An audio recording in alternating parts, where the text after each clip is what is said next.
Good morning, traders. Anthony Crudele here, and welcome to NinjaTrader Live. Officially halfway through January here this morning on January 15th. The markets are a mean reversion machine. Had some news come out yesterday about Iran, did a 180 in NASDAQ, S&P, and crude oil.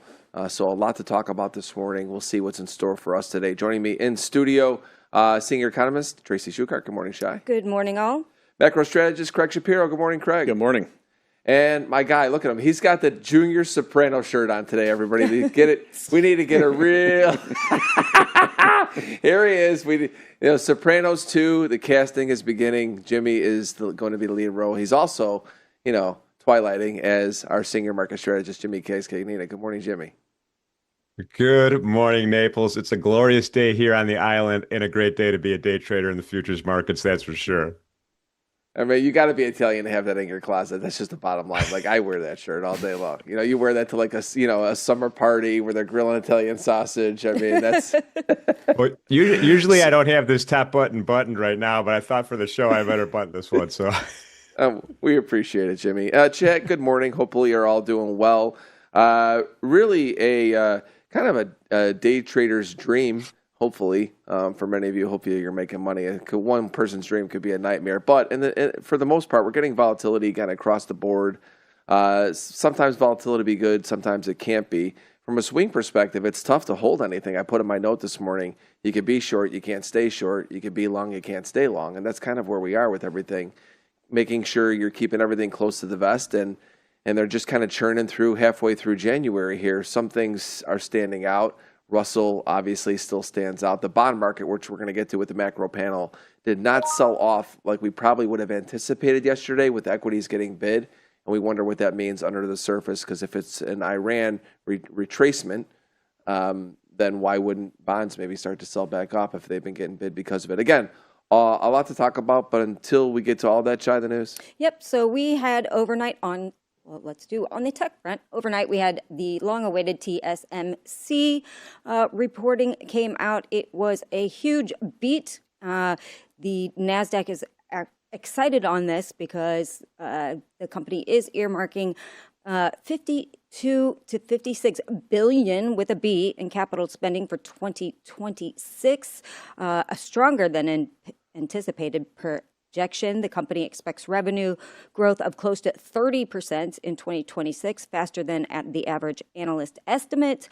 And it is accelerating its global capacity build out, most notably in the U.S., to meet future demand. So along with the headline yesterday with OpenAI spending a bunch of money, we have TSMC spending a bunch of money. So NASDAQ is happy this morning.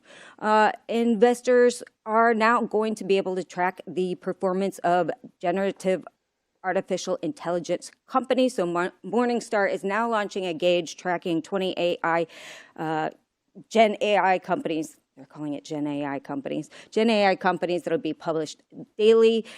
So that's an attempt to bring more transparency to the market. So that's just a new tool for people tracking those markets. Moving on, we have crypto firms buoyed by Trump got rocked as crucial bill is delayed. So there's the digital assets bill, and it was supposed to pass. This was going to be a great thing for the crypto markets. However, Coinbase pulled its support for the latest version because the bill bans offering yield or rewards on customer stablecoin holdings. Obviously, companies in the U.S. don't like this because that puts them at a disadvantage to offshore companies that do offer yield on stablecoins. And so that bill is now on hold again, so we'll have to see what happens with that. Moving on to crude oil and Iran. So there was a series of developments early on Wednesday, kind of that suggested Tehran and Washington were edging closer to a conflict. I talked about this yesterday afternoon. Iran temporarily closed its airspace amid reports of partial deployment of U.S. troops from Qatar and other regional bases.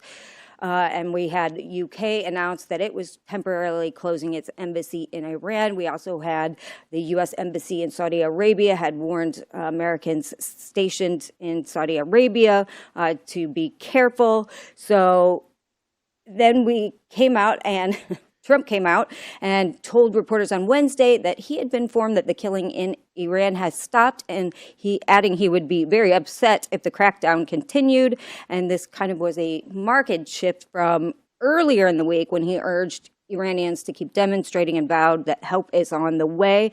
So we did have oil fall $3 on that for the first time in 6 days as concerns eased over the likelihood of disruption of supplies in Iran and the Arabia Gulf states.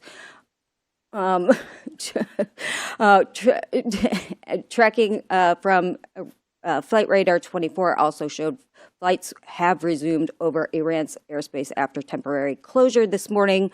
And Iran's Civil Aviation Organization said both inbound and outbound flights are underway. Now, I just want to remind everybody that tensions still remain high across the regions, and prospects of a renewed flare-up, including U.S. intervention, are still very possible. It's not off the table. So I would say the situation is very fluid. I would be very careful trading crude today on either side, because a headline could hit the market, and if you're trying to short this market, it could, hit you in the eye with a $3 move higher. So just be very careful trading crude oil today is my advice. Next, we have metals tumble after Trump holds off on the critical minerals tariff. So we have silver retreated on that because it is a critical mineral. We had copper come off some as well. It is also a critical mineral. Trump said that he would negotiate bilateral agreements to assure adequate supply of critical minerals, floating price floors, but not ruling out levies.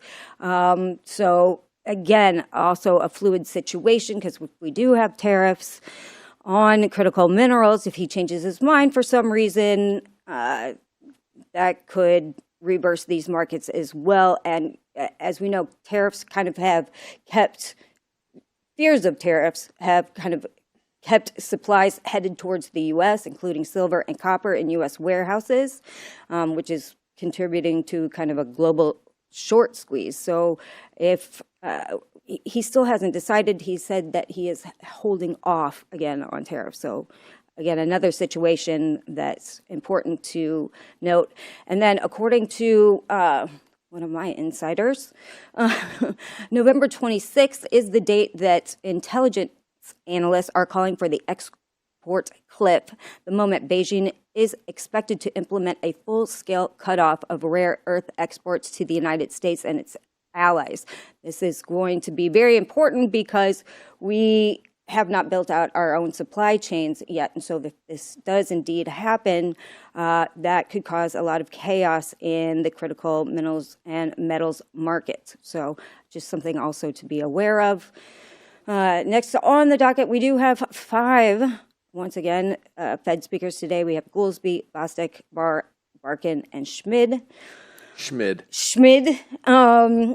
As far as we have an interesting data docket today. Typically there's a lag between Empire and Philly Fed manufacturing. Today they're going to be both on the same day. Now normally neither one of them are market movers because they're location specific, regional specific, but both hitting today could cause some movement in the markets. We will see. We also have jobless claims going on this morning too. So far, nothing looks like it should be out of the ordinary on that one. Moving on to markets, a reminder today, ES and NQ are in negative gamma today. So that means market makers are trading with the market. So we could have outsized moves either to the upside or the downside. RTY and YM are in positive gamma. So market makers are trading against the market. So we may have smaller moves in those markets. Well, which makes sense too, because you look at where the tape is right now. I mean, that's just, I didn't know that, but I don't need to know that to see just the action in the tape. You watch the tape enough, you could see, look at the Russells back to all-time highs. the way that the Dow and Russell are trading is very disconnected from what's happening in S&P and NASDAQ. NASDAQ yesterday dipped negative on the year just for a little bit, or from the opening price. Not sure if that's exactly negative because I don't remember if it was a gap up or not, but nonetheless, basically unchanged, we'll call it. And then, roped right back up higher. S&P back above the VWAP for the year that I talk about. And so you just have all these different divergences. Like you have NASDAQ went back to unchanged, even we'll call it a slight bit negative. S&P couldn't get back to unchanged. It was below its VWAP, closed right just above it. NASDAQ closed below its VWAP, now that's above it. Russell's back to all-time highs. Dow's down this morning. It's a mishmash. That's why I said it's a mean reversion machine. And, take it for what it is, but I think that they're just churning everybody in January right now. It's not super clean to me. Yeah, I think what we got used to towards the end of last year was, again, we talked about this during the week, just, the Trump volatility suppression machine, right? He just was not giving us headlines that were going to be negative for markets. And what we've walked into this year is, Trump is back, right? Whether it's the tweets, whether it's the geopolitical stuff, the back and forth, the press conferences, and, really was a kind of a casual comment yesterday afternoon during a signing ceremony for something else when he was asked about Iran, and he basically just kind of said, "Yeah, the executions have stopped." It was kind of an off the cuff, remark, but you could see the markets now are becoming much more sensitive to what he is saying and what he's doing, and in both directions, right? And so we talked about, is he moving in the direction of Main Street over Wall Street? There's been some policies and some ideas on that front. But he's also very sensitive to the oil price. And so I suspect he was seeing the oil price momentum generating over the course of the last, several days. And maybe, someone reminded him, hey, oil's above 60 now, and you want it back down at 50. And what we're talking, so he, threw a little bit of a casual haymaker out there to, upset the apple cart. So again, for us, I think it's a reminder that he's back, and we have to think about that. And, with respect to overnight positions and position sizing and when is he speaking? I mean, he goes to Davos, he speaks at a big conference next week. I think it's next Wednesday. He's going to give a big speech about U.S. foreign policy, state of the world. And so, we'll see, I think. But I think that's a change of character of the start to this year versus what we saw for the most of the end of last year. I agree. And someone in chat also said, it's what it's been for some time in the indexes. No doubt it has been. But you come off of the end of last year, you had rollover, you have the end of the year, a lot of books are closed, a lot of things, the flows change, right, as you come into a new year. Remember, like I said, not only we had rollover, we had so many things that kind of happen, right? And I also look at the beginning of the year is a lot of times it could change. It really does a lot of times change from one tape to the next. January, everybody's starting off fresh. What does that look like the first couple of weeks? A lot of times it sets the tone for the year. But the person in chat was right. It's a lot of it is carried over from last year. And even look at the metals too. It's like the metals have not really skipped a beat from what they've done from last year. If anything, they've gotten more volatile, which is hard to even imagine it, right? But again, when I look at this tape, it's from the index's standpoint, I'm a little surprised that it's as cloudy as it is. But I'm not shocked because I really don't get shocked about much anymore. But I'm surprised that we're seeing as much divergence as we are seeing. But it does make sense when I do look at it, though, because, again, bond market stays bid, which we're going to talk to you guys in a little bit more about that, because the bond market, I thought yesterday after we saw that rally, might pull back, and then what is that going to do to the Russell? But the bond market stayed bid, rates stayed low, Russell stays bid. So that theme, to me, makes a lot of sense. We've talked with guests this year talking about what's going on in the economy. It actually looks better this year than it does last year, which is in some ways interesting. So you've got a part of the market now, not the Mag 7, that's doing very well. Rates are coming down. Russell is doing well, right? NASDAQ, S&P getting that ebb and flow. Let's talk to Jimmy about a little bit more of this. Jimmy, let's hit the tape a little bit. S&P up $27 this morning, 69.93. NASDAQ 28,858. Up 228, up the most today, up nearly 1%. Russell's up almost $7, but from year to date, Russell's the outperformer, 26.73 in the RTY. Dow is down this morning, 49,322. Natty gas 316, up 44 ticks. Heating oil down 3.5% this morning to 220. Crude down to 59.39, down $2.60. Again, still surprises me that we were that tightly wound to it. And to Shai's point, if you go back in time, these are normal moves in crude oil, but as traders, we're not used to seeing these types of moves as much these days. And crude oil, to me, on the chart, looked different from yesterday to today. We'll see what Jimmy thinks. I still think it's a buy, but I think now I'm not like super excited. Like if you would have told me yesterday we're going to dip to 59.60 non-news related, I'd be all in. Not today. But who knows? Maybe I'm wrong for that. Gold this morning down modestly, down $18 to 46.17. Copper, 598, just below $6. Still looks very good on the chart to me. It looks like that steady climb higher. It's like the Russell of the metals indexes, where it's kind of like climbing up and just like, hey, how are you? Silver, platinum, both down this morning. Silver's down 89.87, just below 90. Platinum 23.77. Down modestly. Again, rotations for them. 30-year up this morning. ZB up 5 ticks. Ultras up 9 ticks. 116.15 in the ZB. Short end of the curve is down. Okay, this morning. And even though the 10-year comes in flat at 4.14. And when I say down, it's down half of 1 tick. I mean, it's a pinky tick. And then dollars up small against a lot of the currencies. It's up the most against the pound this morning at 133.93. Jimmy, what are you seeing in the tape? Well, there's a few things. And by the way, I think crude rolled to the March contract, if I'm not mistaken. So there's going to be some funny math in there as well. But we do have a big red candle there. I'm trading the March right now. Yesterday, I think, was February. The one thing that's really the strongest thing that sticks out is that Bitcoin and Treasury bonds did not break back down with crude when Trump announced, hey, we're not, everything might be okay. And so that didn't happen. Bonds stayed really, really, really strong and are still really, really strong right now, which is kind of surprising, but we're kind of getting back up into that old consolidation range that we saw back in October and November.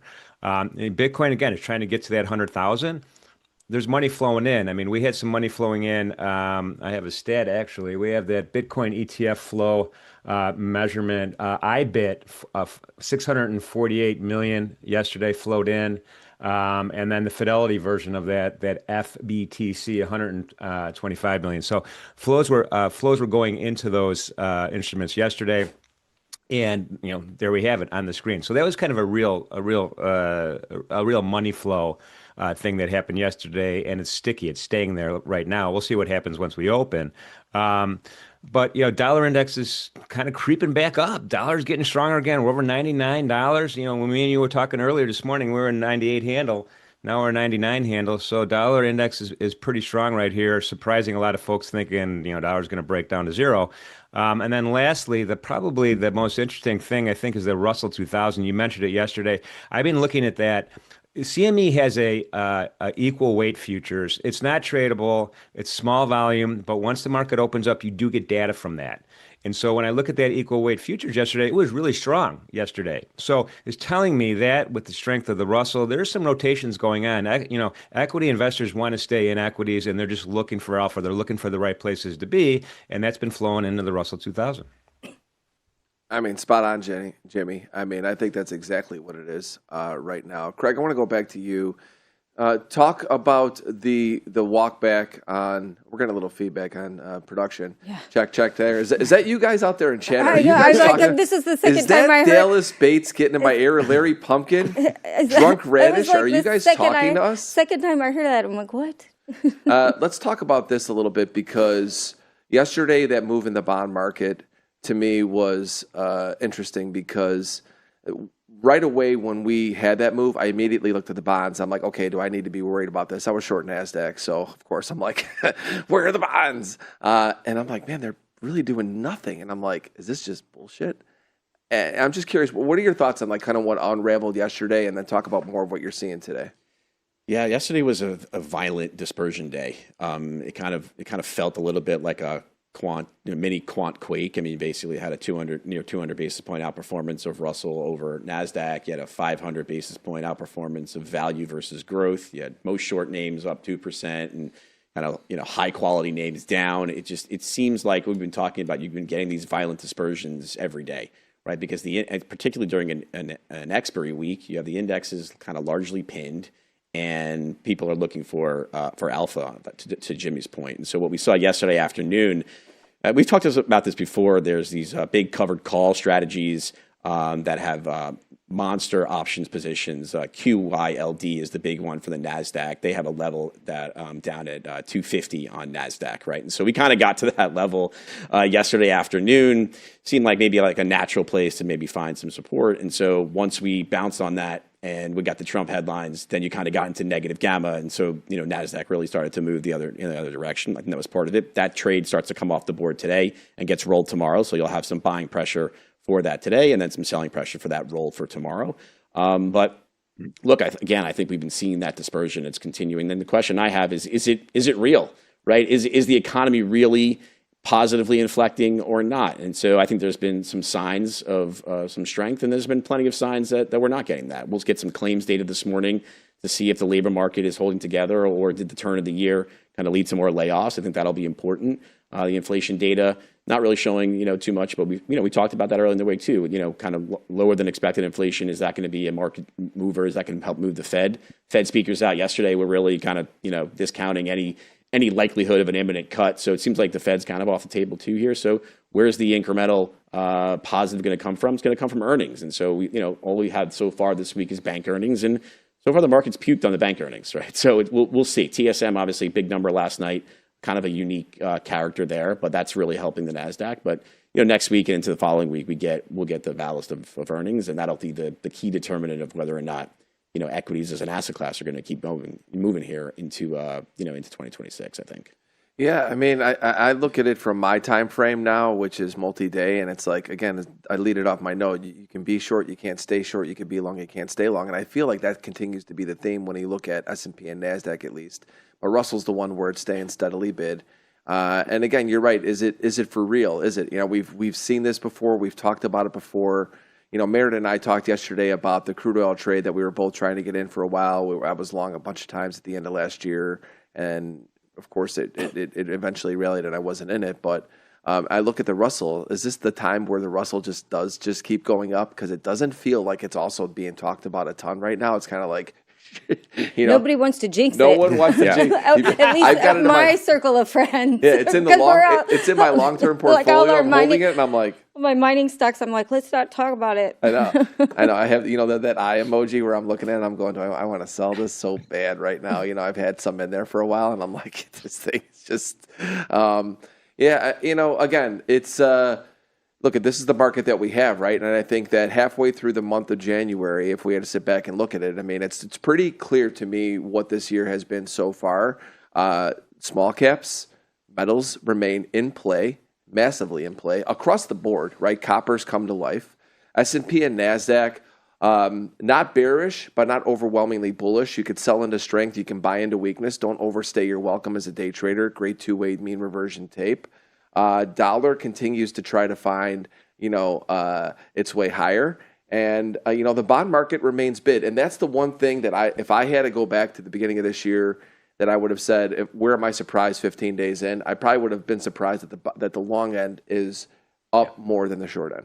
Yeah, we've seen a very substantial curve flattener to start the year, which is really the antithesis of what everyone was thinking, right? People were thinking and positioned for steepeners, right? And people were thinking Fed rate cuts, maybe some inflationary pressures, pressure on the long end from abroad. And so, front end yields down, back end yields higher. Everyone was positioned for it. Totally. Curve's making new flats for the year, again this morning. And so, that's a bit of a positioning unwind factor there. We'll see if those types of dynamics play out in the rest of the asset classes in the coming weeks. And I think with the bond market too, I think, the bond market is the smartest market, so they say. But I think that what it's saying is that we're not completely out of the water, geopolitically speaking. That's what I think, Shai. That's exactly what I think, Shai. And we know Donnie DCP. We can't wait to have him back on. We'll definitely have him back. The stirs. Yeah, him. He took his selfie with him. DCP. If you don't follow him on X, he's great. He'll be back on to talk about it. 30 seconds left, Craig. Take us out into the Edge Report. Final thoughts. Yeah, let's see how the claims come in. It's there's been some continuing claims issues. We've been seeing a kind of pick up there. That's something that people will look at for the strength of the overall economy. So I'm curious to see what that happens. And then expiry tomorrow. We'll get a lot of that gamma off the board. Markets can start to trade truer. Plus, we have a lot of single stock leaps that come off the board tomorrow. So, again, I think the first 2 weeks of the year are a lot about positioning. I think the back half of January will be kind of, okay, where what are people really going to be doing? What's market really going to be doing for the for the first quarter? Let's say. Yeah, and the whole panel will be back for jobless claims. We'll give all of you guys that in chat right when we get done with this morning's Edge Report, because it's about that time. Take it away, Jimmy.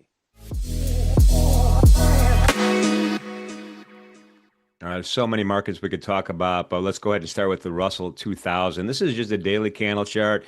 Nice system, orderly rally since the beginning of the year. Moving averages are moving up nicely. MACD's moving up nicely. All good. We're making new highs. Drilling down into an intraday chart, I don't know, there's a really nice kind of area of resistance that's kind of developed overnight so far, just south of that R1 and south of that JAX 2 level. And I'm going to go ahead and say that's at 2675. We see attempts that are probes, if you will, to try to get up there. Didn't happen. Sellers came back down, brought us all the way back down to VWAP, and then we resumed back up. Point of control is really immature right now, so I'm not ready to say this is a good point of control. Should we break out? We got a JAX 3 level up here at 2680, and above that, we have R2 and then JAX 4 at 2690. On the downside, if things fall out of bed, we have that call resistance level. This is a really important one, 0 DTE call resistance. Remember, expiration's coming up also, the big one. And that is down at 2660. Below that, well, there's a lot of areas, including JAX 1 at 2650. But right now, VWAP is the story. We tried to trade below that VWAP, couldn't sustain prices below it. And now we're above that session VWAP again with a lot of separation. And we're also above the 9 EMA, which is a favorite of XYZ. Let's shoot over to Dr. Copper really quickly here. We mentioned it briefly, and you saw Jack Leeson traded on the close yesterday. I love that kid. He's awesome. Come to the trade to close and see Jack. This is a daily candle, right? We've given some back. We have kind of a line in the sand up here at 6.1125, but this was a decent candle. Trend's still up. It's forming a ascending triangle, in my opinion. We'll see if we kind of test my trend line down here and we bounce back up to new highs. I mean, at the end of the day, I'm bullish here. When we do have some extension levels here, again, that's 76.6%. That's at 6.1379, and then another 100% extension. It's 6.27. So there are targets up there as well, but let's let this thing play out here a little bit to see if this triangle is going to ascend or not, or we're going to break that trend line on the downside. Intraday, there's a lot of lines here on my chart, which means there's a lot of targets to consider. We're tapping that JAX 4 right now. We're below session VWAP. We've been above it, below it, above it, below it all morning long. So this is a really, one of these markets like NASDAQ was yesterday. You don't want to be in it too long. But we'll see if this holds or not. London initial balance low is definitely on my radar screen, 5.9385. And then that MenthorQ one-day min has already been tested, 5.92. So that's also going to kind of be like a breakout to the downside level if things go sour. If things continue to roll, though, we do have to get through that 0 DTE call resistance level. That's that red line. It's red it's red for a reason. It's important. 6.00. Let's really quickly just pop over to gold really quick. I know we only got a couple seconds left here before data. Where is my gold chart? We'll just go intraday really quick here just to see some JAX levels and some targets. Again, kind of looking a little bit like the like copper, but we're testing that VWAP right now, session VWAP. That's key for me. We're pretty similar here. Here's the London initial balance low. JAX 1 is right below that at 4,600 even. We've traded below that. Actually, we traded below yesterday's low as well, which is kind of bearish. That was early this morning. One-day min, for those that are looking at the MenthorQ levels, 45.75.5 on the downside. Upside target, again, we got to break above that JAX 4 to get any traction up to that call resistance level at 46.50. That is this morning's Edge Report. Back to Naples. All right, traders. Here we have the panel getting ready for jobless claims. Jimmy, maybe we'll go to a short-term NASDAQ chart and then maybe flip between that and the bonds, maybe just to see when that data comes out. I'd be curious to see what NASDAQ and bonds do. Shy preview. So initial claims survey is 215,000, and continuing claims, the survey is 1.897 million. So we'll see how that comes in just a few seconds here. Craig, I mean, Any expectations from this for you? Like minimal market mover? Yeah, I think so. I mean, I think this is just people are kind of looking for trends here. Are we seeing an acceleration of claims picking up? Is it stabilizing? You also have, it's the turn of the year, so data's a little bit messed up. But well, Empire State Manufacturing and Philly Fed just came in first. Those were much better than expected. So interesting that manufacturing looks much better than expected. Survey was Empire was 1, came in at 7.7, and Philly Fed expectation was minus 1.4, came in at 12.6. Still waiting on claims. Not doing much. Yeah, Nasdaq's dancing around the highs right now, but not any major giant move yet. Well, we're back to the government not putting the data out right at 8:30, maybe.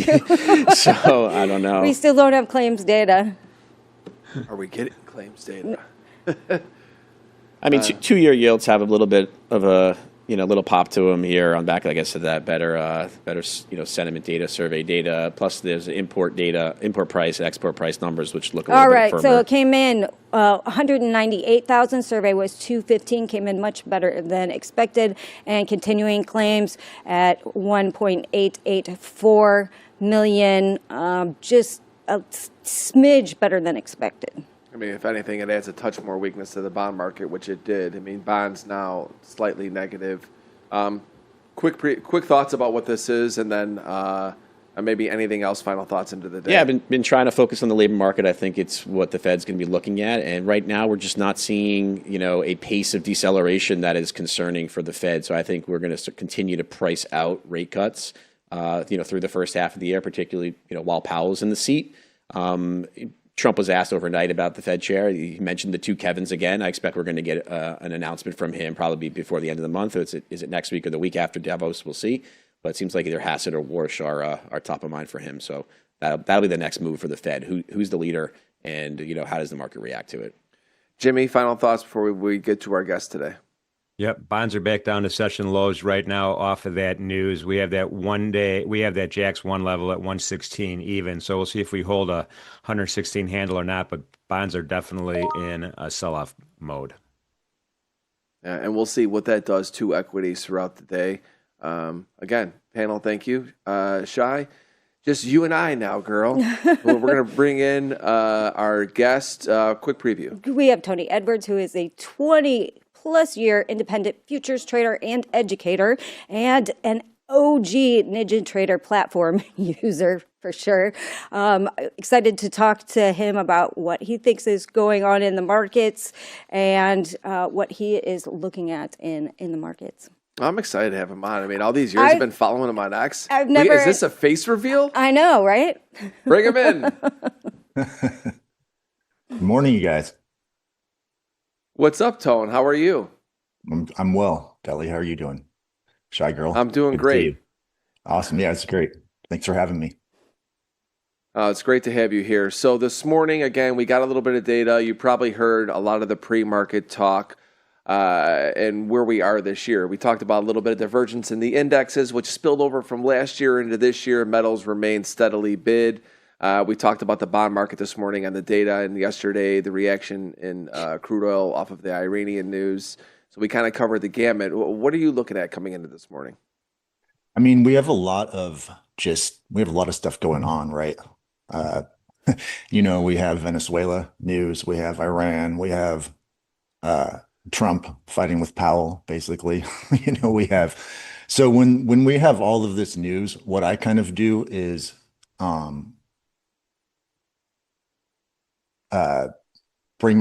reduce my time frame.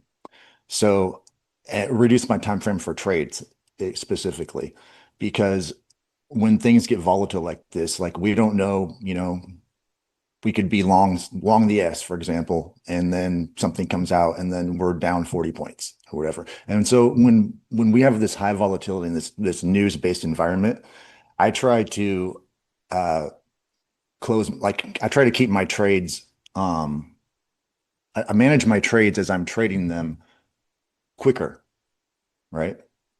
So So like to answer your question, I'm not really looking at anything different. I'm just trying to not keep risk on for too long, basically. Yeah, it goes back to what I wrote this morning in my note. I totally agree with you. You can be short, you can't stay short. You can be long, you can't stay long. For my time Right. frame, I'm getting a little bit beat up here a little bit just at the beginning of the year just because of that, because it's not easy to stay in something. You're like, oh, we crossed over. I look at unchanged for the year. I look at the opening prices. NASDAQ gets just below it, then you're short. And the next thing you know, you're like, oh, my back long again. And I'm trying to reduce exposure and stay with something a little longer. And then you're kind of like, okay, here we are. But I agree with you, Tone. That's the important point right now is to just keep your time frame a little bit shorter. I was talking with Pax the other day. I said the opening range trade has been the best trade that I've seen so far this year. Opening range trade each day, like kind of just trade off of that. And I think that more traders should be looking at that. But nonetheless, coming into today, here we are this morning. Tone, walk us through your preparation, because I've been following you for a lot of years. And from what I know of you on X, you're very technical. Maybe Yeah. not super technical, right? But you're more on the technical side. What are you seeing with S&P and NASDAQ coming into today? Yeah. So, I mean, I'm happy to share some screens if you want me to. If production Um, says we can, well, I don't know if they have you ready to share yet, Tone. But if not, walk us through what you're seeing. yeah. So just for the ES, okay, cool. Let me just take you to, Take down your XDMs, Tone. We don't want to see those up on there. Make sure. no, I think we're good. So this should just be I call this my bird's eye view screen, and you should see 7 instruments here. This is YM, ES, NQ, RTY, 6E, CL, and GC. So just we'll look at, okay. He's having a conversation with production, I know. not with us. Um, Just walk us through it, Tone. Don't worry about Yeah, the just- screen. If it comes just- up, it comes up. Just keep going. Cool. Yeah, just in general, I take a top-down view approach to analysis. So when I'm doing my analysis every day, I essentially come up with 3 areas on each side of the market that I want to consider executing trades long at, and then 3 areas where I want to execute trades short at.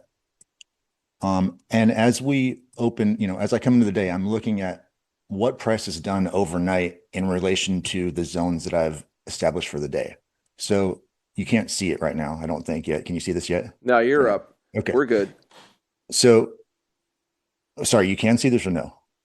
Yeah, we Yep. can. You can. Okay, cool. Let me just expand this then. So this is ES. And as you know, so this yellow line right here is the line in the sand. This is obviously the Globex close and reopen. And so as Globex closed and reopened, we started trading against this line in the sand. We pushed up into range short, which is the first area where I'm considering executing short trades. The European session opened and we were able to push through it, and we've been consolidating above this zone for the entire rest session since we pushed above. So to me, this is immediately saying, okay, well, I went into the day thinking if we push up into range short, I kind of want to get short for a move, expecting sellers to come in and defend this area. Just going back in time, you can kind of see that we had buyers defending this back here the last 2 days. And so I would expect sellers to kind of step in as a, support to the resistance shift, which we're not getting right now. We're getting kind of the opposite of a squeeze over this area. So this has me thinking, okay, my original view of selling, range short and targeting a new low under yesterday's low, probably down into this area here about 69.01, it could potentially be off the table. If sellers cannot defend this area, obviously price is going to go higher until, we're exploring higher to find sellers. So immediately I'm thinking, okay, my initial view of potential short is off the table. Maybe I want to start getting long, right? Here's our all-time contract high back here. But going into the day, it's more telling me what I don't want to do. So what I don't want to do is be stalking short when buyers are in control. So this morning, yes, I'm probably, go ahead. No, I was going to say, is that really the premise of the strategy? Do you look for more areas of where you don't want to be in versus be in? So it's the reaction to the zones. It's not about necessarily, I know when it gets here, I want to be short. It's the watching the reaction of that area. Absolutely. Yeah. Because yeah, yes, totally. I mean, the zones are zones. Like along with anything, fibs, moving averages, like whatever you're looking at, that's just a reference point. So, participants are going to decide what happens there. It's like, I'm not going to fight a market that's moving up. I want to see the control come in, and I want to see sellers come in and take control. If a market's moving up, depending on what your time frame is, on that time frame you're looking at, buyers are in control in that time frame. So if you're trading, say, a 1 minute chart, for example, and we're moving up, buyers are in control in that time frame. Now they may not be in control on a larger time frame, but it's important to, whatever your execution chart is, you want to wait, or at least I do. I want to wait. If I want to go short, I want to wait until I see sellers taking control from buyers before I just step in and fade the market. Otherwise, you just get run over. So yeah, to answer your question, I'm looking for reaction at the zones versus just blindly executing at the zones. So let's take a look at just NASDAQ today and what you're seeing in NASDAQ. We have a lot of NASDAQ traders on our stream. Yeah, everyone likes the NASDAQ. I can't trade NASDAQ. Deli, I don't know how you do it. Yeah, so I mean, NASDAQ today, I'm seeing a squeeze, right? I'm seeing a squeeze. I mean, we had this move, I kind of like to take a bigger view. So we'll expand this out. We had the last 4 days kind of in the same zone, but going back to today's Thursday, so this is Monday, going back to Monday, we kind of came in, found buyers at the extreme on Monday, pushed up to these white lines are MTS numbers. This is where I expect macro participants to engage in the market, these white areas here. We found sellers, and we had this sell-off yesterday that pushed us all the way through extreme short. And there was a note in the contract notes yesterday. If you click this, you can pull up like the notes for the day. Yesterday, there was a note saying that if we got under extreme long, we were likely to come down into this prior zone right here. You can't see it because it goes back and it's not populated for the day past Monday, but this zone right here that became range long today, and that's kind of where we came in. And then buyers came in overnight, and we've just been squeezing. So for going into today, it's kind of like the same thing. I don't want to be short a market that just took out 3 zones where I'm expecting sellers to defend. So right now we just had data, we're squeezing over extreme short. So like for me, I'm expecting the NASDAQ to go higher until a greater force steps in and reverses that. It's kind of that simple. And so where would I look for sellers to come in, since we just took out extreme short on the day? The prior day's zones, I always tell people to look at. So like these zones here. So 25,957 to 25,93875. The MTS numbers are always important. And then this zone here, and then this zone here. So like when we have zones like this that are obviously untested as well, and that have been sitting there for a while, that's an area where if price pushes up there, I'm going to be interested. But until we come into a prior zone, I mean, I don't trade the NASDAQ anyway, but if I was, I'm just hands off the short side for right now. It has to be.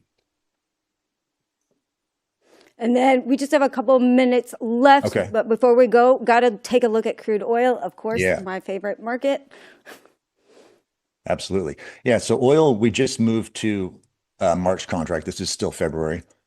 I don't think they're actually that far off.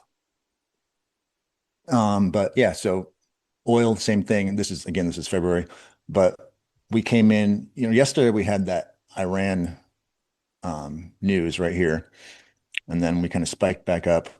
And so, yeah, we're selling, but buyers are supporting the zone. So, I haven't actually taken a longer view of crude, but I would expect buyers to defend this area here. And if they can't, then if we push under 5804 and are able to sustain below, then I'd probably be short side targeting and move down to this 5903, 57, 60. But if buyers can sustain this, I would be looking long, and then for a reversion back up, probably all the way up to this zone that we missed yesterday. Again, we're talking about February contract. Yeah, it's funny. Shy and I were talking about the same level. She said 58.15 was your level, Shy? Yeah, 58.13. Yeah, and I'm looking at 57.85 to 58.10. Yeah. So we're in the same ballpark. We think that's the area that crude could be at magnitude and hold. Tone, it's been great having you on. Been following you for years on X. Pleasure having you here on NinjaTrader Live. Everybody in chat, go and give Tony a follow. He puts out great content on X. And again, he's a Ninja OG. Show Tony some love. Hit like and subscribe and check out what he's doing. My brother, I will see you soon. Thank you for joining us. Appreciate you guys. Take care. Have a good day. Shai, take us into the morning session, kind of recap everything. I mean, we had a lot of news this morning that you were talking about. And I know it's hard for traders to digest. We want traders to understand the news. I mean, most traders in here are not trading off of the news, but like, what are the key moments and points? So I think we need to be aware of any Iranian headlines that come out from President Trump, because that is a very fluid situation. So be careful on either side of that market today, on the crude oil market for certain. Reminder that ES and NQ are in negative gamma today. That means market makers are trading with the market. That means we could have potentially outsized move either to the upside or the downside. Meanwhile, we have RTY and YM in a positive gamma, so it might be more of a grind for those markets. Yeah. Yeah, no, it makes sense. I agree with you. I think that really is the two things you have to watch today, because NASDAQ loves playing catch up to the upside like nobody's business. I'm glad I'm not short that thing anymore. I'm glad I looked at it yesterday and dumped whatever I had, because it's like looking at it going, man, it's just, I'm like, hey, we could be 200 higher. It's literally what I was saying to myself. I'm like, and here we are. The tape is what the tape is. And, the Iranian news is going to be important, because I think yesterday the market took a shrugged off comment by President Trump, literally, and it ended up being right. But we'll see now that the market's watching President Trump's comments really under a microscope, which was not the same case just not too long ago, right, that the market now is looking for reasons to move off of it. So I agree with you. We'll see you in chat for our further explanations. All right, let's bring in Farm. What's up, buddy? Good morning, Deli. It looks like, as of now anyways, we haven't traded a moment of cash, but it looks like we survived the great bear market of January 14th so far. I mean, it was unbelievable. I mean, we're printing T-shirts in the back. You can't see it, but it's coming. It's absolutely right. This market's it's been a wild one. It's been a wild one. Yeah. We're going to have cake probably after the market today when the Dow hits 50,000, comes off of its lows. The Russell's going to be at 3,000 soon. Everything's bid. So... yeah, well, let's get right into it. Let's take a look at, I want to start off this morning with the bond market. I'm looking at my hourly chart, and I look for, I talked about it this morning in my note, the markets are a mean reversion machine right now, and the bond market has been rotating very well. I don't trade a lot of these rotations, but this is my beacon indicator. It's free production. If you want to put the link in chat, they can go and look at it, and it looks at my zones, and what it keeps giving me is, anytime you see red to yellow, it's like rotation red back to yellow. We saw it again this morning, and it keeps hitting every rotation red to yellow. Not here it didn't, but here it did again. And I go back, it just keeps doing it, and it's rotating very well. It's a very steady bull market in bonds right now.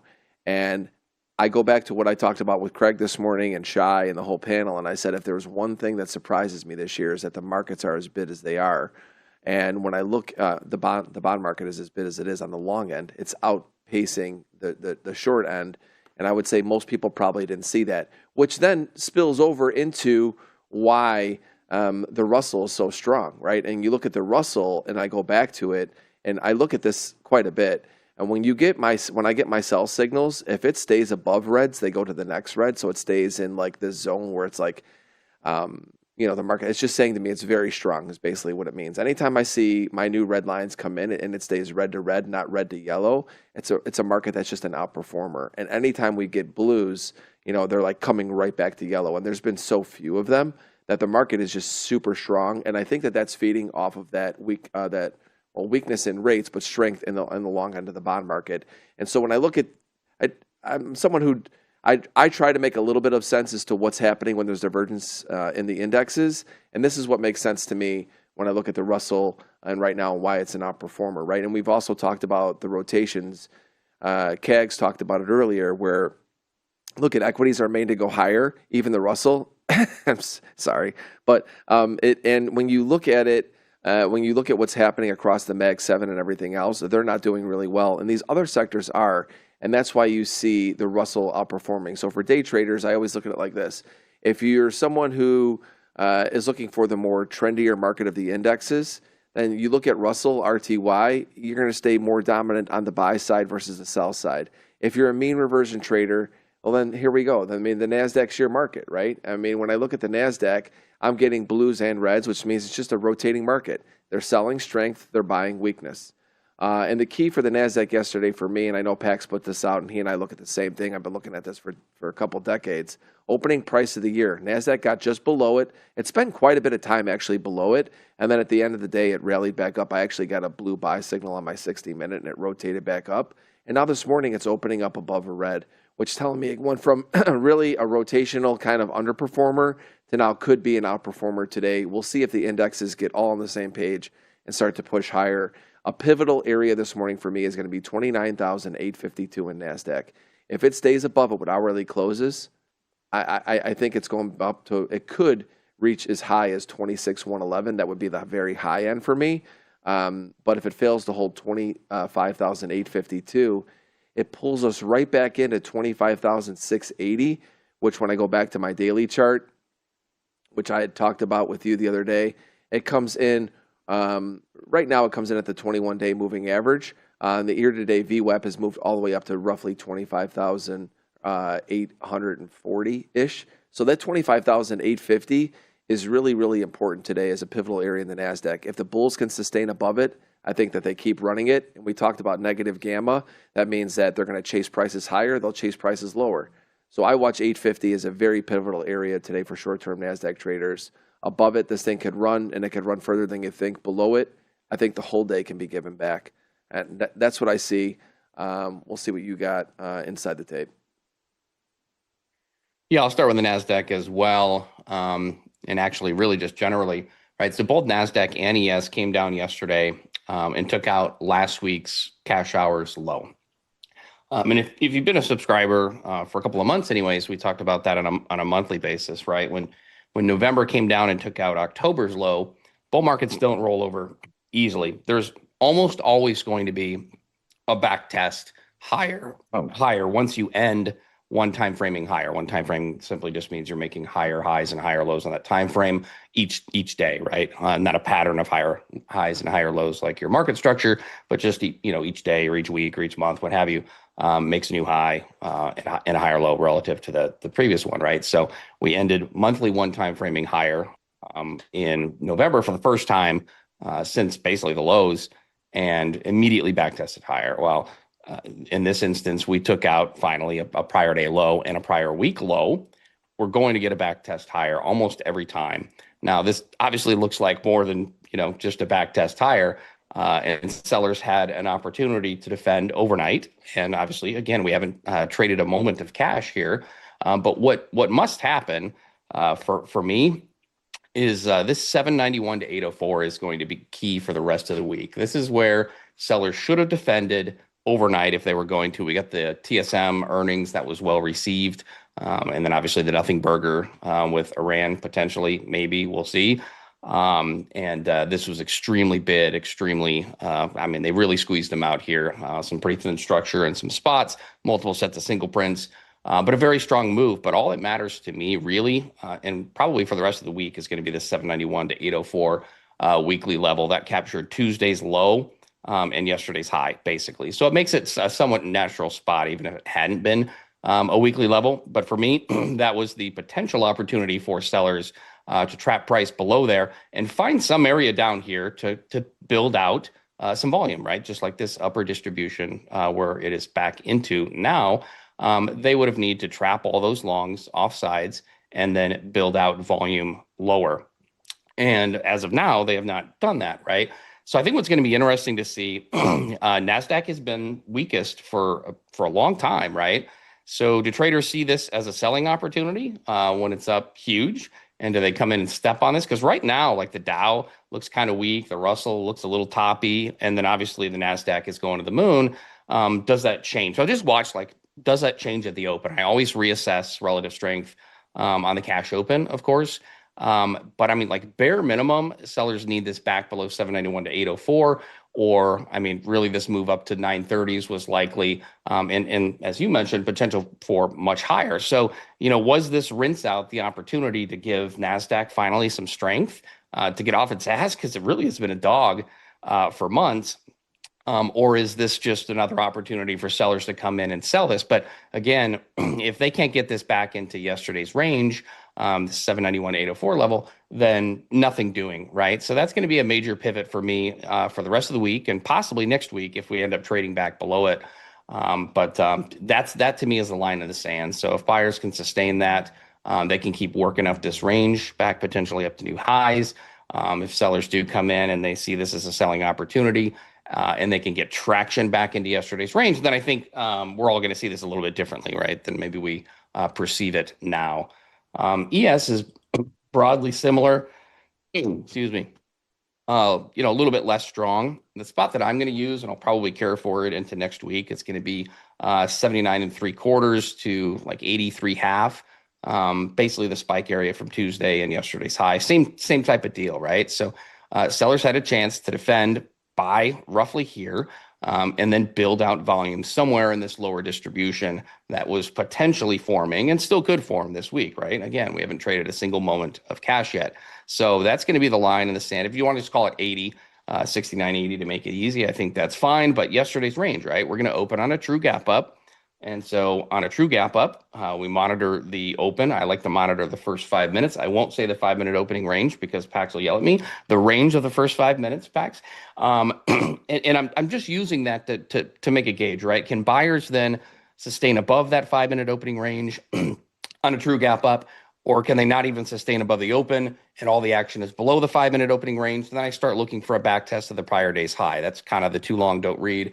Didn't read on playing true gap ups. So that looks like how we'll open, barring some like crazy rug in the next 30 minutes, right? And so I'll be looking at yesterday's high. So same deal for ES. If we get traction back into yesterday's range, and I really think this 66 to 69 spot still, that captures the upper edge of last week's primary distribution, right? If we get back below there, then, I mean, this really could all be given back. And we'd feel, again, very differently than we feel now. So it's going to be very, very important that NASDAQ spot 791 to 804. And then for ES, again, you can call it 79 to 83.5, what have you, just 80 is going to be key. Yesterday's high, I guess that makes it the easiest. Yeah, I mean, as long as that sustains and we just leave for this week, we just leave all this, volume trapped below here, then it's going to be a good setup into next week. But we do have to keep in mind that this is now a 2-week balance. So that is objectively neutral to me. And we could see two-way trading anywhere in that range. And so again, I like to think things through a few steps ahead of time. What might next week look like? What might the trade look like next week? And again, the first order of business is like, how do we fill out this week's profile? Do we get back into this lower range and build volume? Because then next week, I'm probably looking at shorts in this range at 80. Do we leave all this trap and hold up here? Then I'm looking for longs and the potential scenario that could be bearish, I guess. I mean, we've been playing this game of who sucks less between buyers and sellers. So far, buyers are winning that game. I mean, if we pop to a new high and then fail back again within the 2-week range, then like that could be a short setup again. So, and we've seen that over and over again, right? New highs made and then shit the bed. So this is very neutral objectively, but buyers very much have the advantage today on the NASDAQ above 791 to 804 and above 80 on ES. Again, yesterday's high for both is going to be key. If this just ends up a huge gap and crap, then we're all going to feel very differently than we feel right now. So that's what I'm looking at. Happy to be long, if bulls sustain this move overnight. But if sellers come in and see this as an opportunity to sell, then just be aware of that back in your mind. As great as this looks now, it could rug pull. Again, multiple sets of single prints for both ES, NQ has like, I don't know, 2 or 3. It's pretty wild. So very strong session, very squeezy session, inventory extremely long coming into the open. So, some kind of inventory correction pullback is not unreasonable. But yesterday's high, I really feel like more than even most days, really kind of needs to hold. What I find interesting about today's session, and I think we're on the same page, I think that 6960-ish area, that range you're talking about there, I think that's also year-to-date VWAP and S&P. I look at that area and say if they were to get back below there, I would not be surprised to see this whole rally, taken back, just like yesterday's whole break was taken back by an overnight rally. And I agree with you, waiting to see what the regular trading hours open comes and does, because what's interesting about negative gamma, everybody, is that when we start to go, we go. And Craig has talked about that a lot on the morning segments, if you haven't caught that. And so it's an opportune time for the bulls to step in and really extend this January range. I mean, you look at NASDAQ's first day of the year was like 803 to like 265. So we had like 500 and whatever it was, 40 points in the first day of the year. That has pretty much been the whole range for the year in the NASDAQ. I mean, the NASDAQ is, what is it now? So it's 893. So it's 90 points above the opening day's high. And all we do is continue to trade back in the middle of it. Can they extend outside of that? And you're like you said, that I don't look at the volume profile as close as you do. It's 2 weeks of balance. So it's like when you're back up here, what we've not seen is any momentum taking us higher. Today you have a tape where I look at it and go, they really have an opportunity to do that, especially in negative gamma. Can they do it? And if it starts to retrace, I almost feel like it could be a domino all the way back down. I have 840, you have 800 in NASDAQ. S&P is a ways away, 6960-ish area, 6969, of course. That should be on everybody's charts. I don't know why it wouldn't be. But if that area does get breached, it gets interesting. So, again, Farm, thank you so much. Great insight, as usual, looking inside from your perspective on the markets. Everybody give my boy a little love. Follow him on X and check out what he's doing on his Substack. Take care, Deli. I appreciate it. See you, buddy. All right. Well, we have a special morning here for you. One of the things I talked about coming back at the beginning of 2026 was just Monday, 4 days ago for me. The duos that have been building here in the morning show. We've got Salma and Tanya now. Of course, we're carrying over from Chris and Merritt, black boxes. We know Kane and Leo, the stepbrothers, right? Otherwise known as what they considered the best looking duo on NinjaTrader Live. It's debatable though. And then now we've got Nick and Jack, and Nick, he's got something special for us today. We actually had production. I think that they queue up the tail cam. I'm gonna have Nick explain what happened, but he might be wearing a onesie. This is pretty going to be pretty interesting to see what this comes out with. And when you hear the term Jack of all trades, who knew it was Jack? Every time I turn him on, he's got 4 positions on. I love the guy. He's great. He comes in, it's clean, it's clear. I mean, managing multiple positions, he does it like a boss. So let's get ready for this dynamic duo of Trade the Open with Nick and Jack.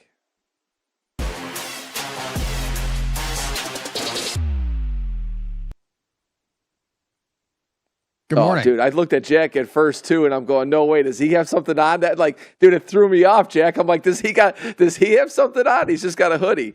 Well, here we are. Nick, I'm just going to you, and let's walk us through what happened here, man. I mean, we could just completely ignore the fact that I'm happen to be wearing some sort of beaver onesie at this point and just jump into the markets. But, and I'm saying that because, Deli, honestly, I don't know how I got here. I really don't know how this happened. I really don't know the stage of events that have taken place that have led me to be in front of 1,000 people here wearing a Buc-ee's onesie.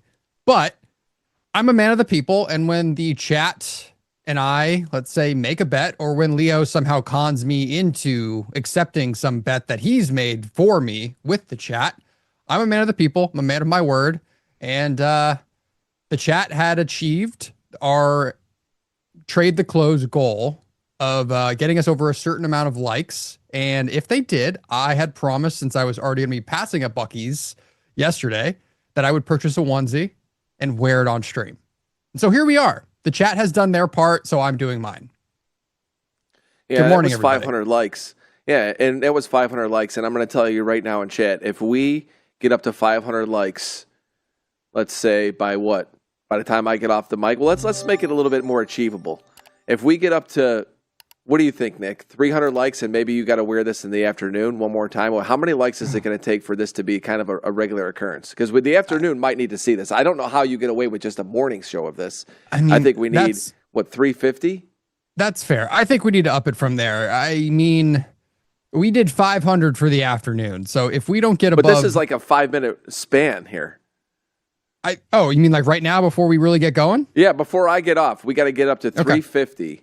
I think 350. And there's 783 in there. It's a 50% fib. If we get up to 350, Nick's wearing this in the afternoon. Do your thing, fam. Get out there and hit it up.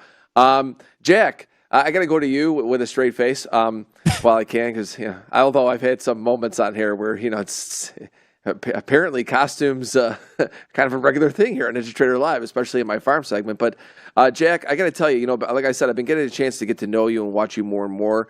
Yesterday too, I saw you get hit on that crude oil trade. You talked about having that bracket order in.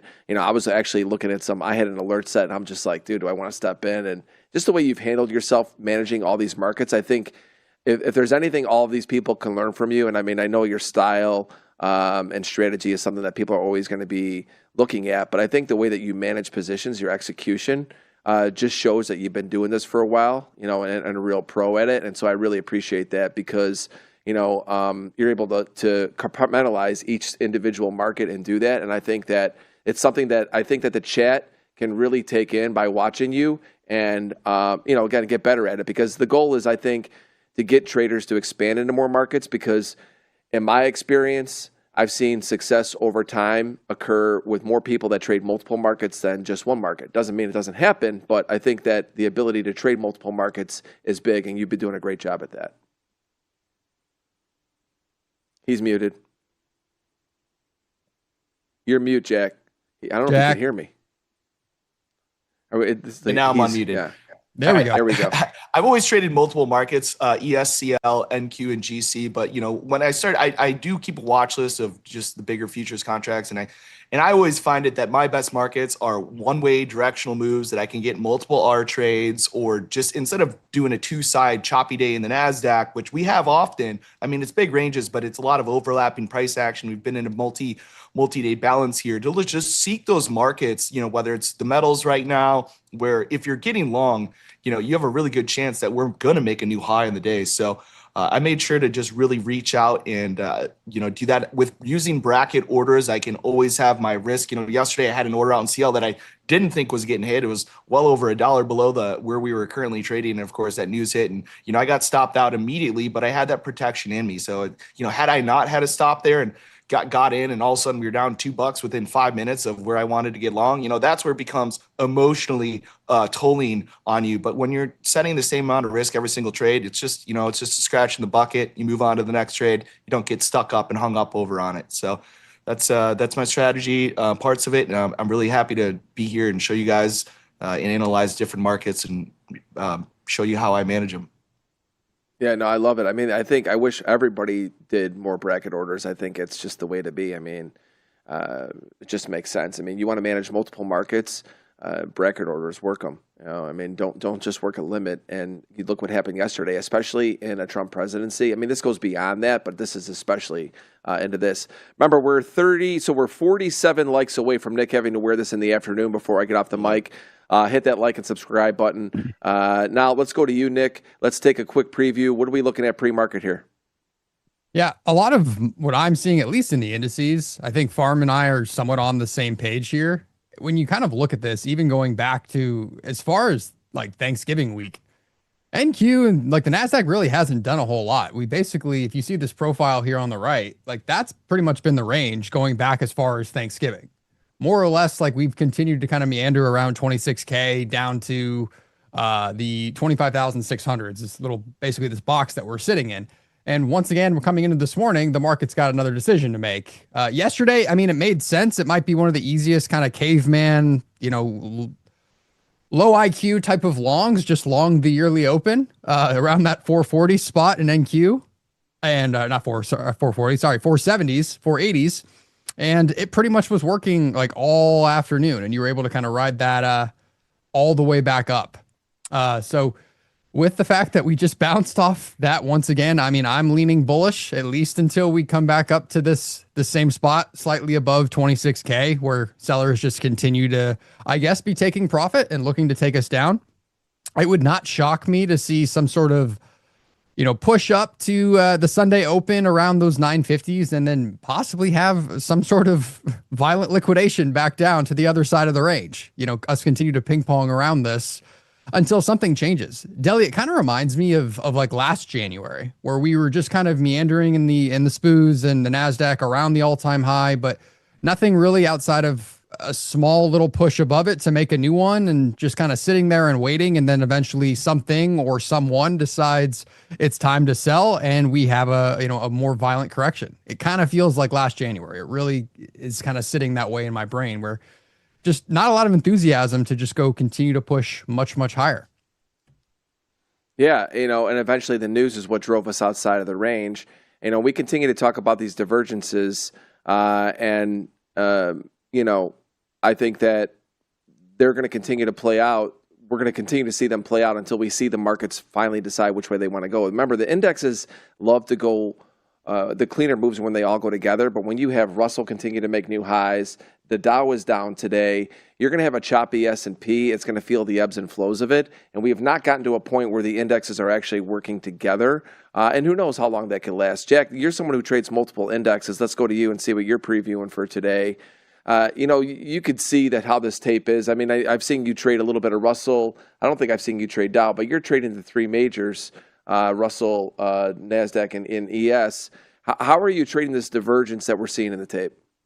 So one of the things I'm always paying attention to is if we closed above or below the midpoint on the prior day, and that's just the 24-hour session, middle of the range. The Russell was the only one to do it on the 415 session. So I do like just the longer structure there because it closed. It's the only of the four indexes that closed above that middle point. Obviously we have some bullish tape here, but we've been in a balance over a higher time frame. I got limits I'm looking at below, but I'm going to want to see some selling pressure. I'm not going to be chasing these highs up here whatsoever. At some point we will get that pullback. I do want to trade from the long side. I'm not interested in shorting the highs of this range in case this is a breakout day. So if it is a breakout day and it runs without a pullback, I'm not going to be looking for that trade. If I do need to be aggressive in an index, it's going to be the Russell just because where it closed relative to the other indexes. So my closest limit to currently where we're trading is the Russell. It's about 11 points below where we're currently at. And then the ES, I have, an order that's basically 30 points below where we're currently trading, which would take a deeper pullback to get there and may not happen in the morning session. But if it does, I'm prepared to take it. That's a clean way to look at it, everybody. I mean, when you're looking at multiple indexes and trading multiple markets like Jack, he's got a systematic way of looking at which market is leading higher or lower, and then that's the one that he'll be more bullish in. Again, Jack, I love the ability to move from one chart to the next, and it's like, okay, look at this closed above this. This is the one I'm more bullish. It's a quick, clean decision, and now it's just about execution. And I see you're long gold right now. Talk us through why you're long gold at the moment. Yeah. So gold just, once again, overall, last night we had a deeper pullback. I saw Twitter going off, whether it was like silver, I think it was 8% off of its highs, but we're just coming back into the bottom of this range here in GC. And with that being said, I saw us come into it. We made a moderate new low. I think this was like 1 or 2 ticks into that low at 850 this morning. Just a liquidity sweep really gives me the ability to defend that long and then just expecting the top of the range. Gold has been balancing up here, but it's been balancing up here after an extremely bullish run. I'm going to continue on that thesis of bulls of the winter. They've proven it over and over again, and I'm going to trade from that side until it stops working. So that's my hope there. Ideally, we get back up through the morning open in gold and can push through overnight highs, and that would make me feel really good on this trade. So I'm going to be able to tighten up my risk below the low of the days here as it just swept. Like I said, this is like 1 tick through the low of the day, which is a great point to defend against. When you see 1 tick, immediate buying after that, no continuation below that, weak traders are out. And it's a matter of bulls to take it back to the top of the range like they've done almost every single day. Also, back to that midpoint that I referred to, gold did close above the midpoint on the prior day. We have an overnight sell-off. When we have an overnight sell-off near the lows of the day, after closing above the middle of the prior day, I always look and try to gravitate towards that market as a reversion back into the initial trend, especially if I believe that higher time frame is up or in that direction. So gold closed above the midpoint, sold off to the bottom of the range, swept 1 tick below the low, immediately defended it, and now I'm just looking for us to continue back up in the direction it's been going for a very long time, and we're all seeing it. Yeah, I like that strategy. I had not really heard anyone talk much about that before. And, I've talked to a lot of traders. It's an interesting perspective. Close above the midpoint of the day. And I like that thought process too. You got a market that's trending higher. It closed above the midpoint the prior day. So it showed strength into the close, relative strength. It goes back down, makes a little bit of a lower low. You focus more on a long and you look for a rotation. Again, jack of all trades, as we said, that's your new thing. And for Nick, it's the new one. It's BAFO, BAFO. Buck around and find out, everybody. That was somebody in chat that was pretty interesting. That's going to be a new hashtag I could see coming through on X really soon. A real influencer now, Nick, the in real life stuff. So, boys, great to have you guys here. We hit the 350 mark. Nick will be wearing this in his next afternoon session. Love you guys in the stream and the chat. Appreciate you getting us there. Boys, I'll leave it to you. Have a good day. All right. Thanks Anthony. Take care. Oh, Jack, how did I get into this situation? I feel like I say that to myself. I saw you shopping at Buc-ee's the other day. I thought there was a drop you picked up maybe. I mean, I don't know why I do these things to myself, but I guess like anything else, we do this for everybody else. It makes the show a touch more fun. We keep it light sometimes, make sure everyone's having a good time. And Jack, by the way, I love your gold long because that's one of the few places I had marked. It's like the old all-time high, but I wasn't even paying attention last night. Obviously, I was doing other things. Shopping at but Buc-ee's. That's going to Buc-ee's and also just getting 7 hours straight of pain while I was continuing to work on my sleeve. And if anyone who's had tattoos knows, sometimes going over spots you've already gone over in that session is the most miserable hours of your life. So I was doing other things in pain rather than longing gold, and apparently could have made some money. But I love that spot. Yeah. And I mean, we should get this out of the way. Just before we. It's just like, dude, what time you get to the desk? Like, there's trades that I wish I took, but I'm sleeping at 3 o'clock in the morning. I'm like, maybe I just need to hire an assistant, just give him a few instructions and just trade for me while I sleep. But yeah, that low. I mean, if you just look back on that chart, it just continues to hold that spot around like 45.90. And when I got to my desk here this morning, I got everything up and loaded. Typically on my screen, like I have visually, I have 4 monitors. You guys are seeing one of them, but on my screen, I have usually about max 6 markets up, but I'll quickly just scroll through them. I scroll through the best performing markets and the worst performing markets. And then I just simply look at the 5-day and 20-day performance of those markets and then try to find technical levels. When markets are moving, they're easier to trade, as opposed, we all know how bad a choppy day stinks. So that's why I move markets, because I don't want to be stuck in a market that is just back and forth. It's not going to give me good risk reward scenarios. It's just 1-to-1 or 1-to-2. But you got to take what the market's giving you, and I try to trade markets that are moving because they give me a little bit more. Time for some water. Yeah, I actually told them I was going to agree. I did a similar thing, but we didn't have my like count. I was going to show up in a Canadian tuxedo. So we'll have to see. Me and XY made a deal, but we didn't get quite to the like. So it was going to go jean on jean on jean. I even have a jean bucket hat. So we were going to go full Canadian tuxedo. That might have to be saved for another day. I mean, yeah, I think that's a great look. But it doesn't quite top this, because there is in fact a tail on this onesie as well. There is a beaver tail. That's incredible. This is thick boy, huh? Oh yeah. How much wood could a woodchuck chuck if a woodchuck could chuck wood? Jack, have you ever been into a Buc-ee's? You know what? I don't think I have. There's not many in my area. If there's any in Illinois. I think there is. They're just, they're like, you got to be road tripping somewhere. Yeah. They're definitely in the outskirts. Like even here, like there's nothing in like DFW, but if you go to the outskirts of the cities, you made a they're trip. all over. You made a trip. Well, my artist is in Denton, so about 30-40 minutes north of me, and I happen to pass one. Are you going to show us the work? Sure. Well, I mean, yeah. You got to take off the uniform. Unfortunately, I can't with this. Although we're gonna get another hour and 40 minutes of us streaming here, and Deli making me potentially do this in the afternoon means I'm gonna be running my air conditioning probably full blast in the middle of winter. So that's gonna be a joy next week to do that. But there is, in fact, a tail. So we'll just get this out of the way so everyone shuts up about it in the chat. Yeah, there you go. All right, somebody screen record this. Oh my goodness, that thing's huge. The tail cam. All right, that is And at the it is hot 1 minute in mark. this. FYI, guys. Like, I'm doing this for you. It's hot. Like, I was debating, like, do I even wear anything under this today? Can we get Shake Your Tail Feather by Nelly on audio over here? Is that who sings that song? Oh, we can't even do it slow. Yes, the tags are still on this, but it's also just because I never remembered to take it off. Guys, this came right out of the bag and right onto my body today. But I'm keeping it. What does one of those bad boys run? Like $30. Ooh, I was thinking like at least 90. They could probably double the price, and I don't think anyone would object. Just about everything there, I feel like is relatively reasonable.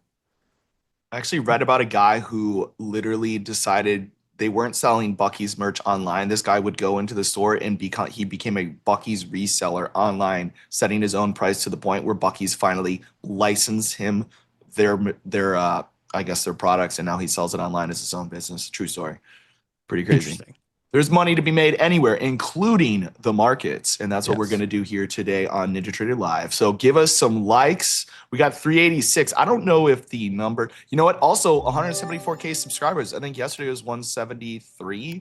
And then earlier this week, it was 172. So we're pumping it up. I mean, we're getting the numbers up. We're going to, I mean, obviously we're going to get there before the end of 2026, but this might become before we hit the summer trade, we could be talking about, the march to 200,000 subscribers. I think the momentum's like really picking up too. I mean, I don't know how the algorithm works, but you know, all the NT crew that's working out there. Do we clip some shorts? Can we clip Nick showing his tail? Can we get that on the YouTube? Can we put that on? Can we get a TikTok going? We need to be clipping this stuff. I mean, the performance here is incredible.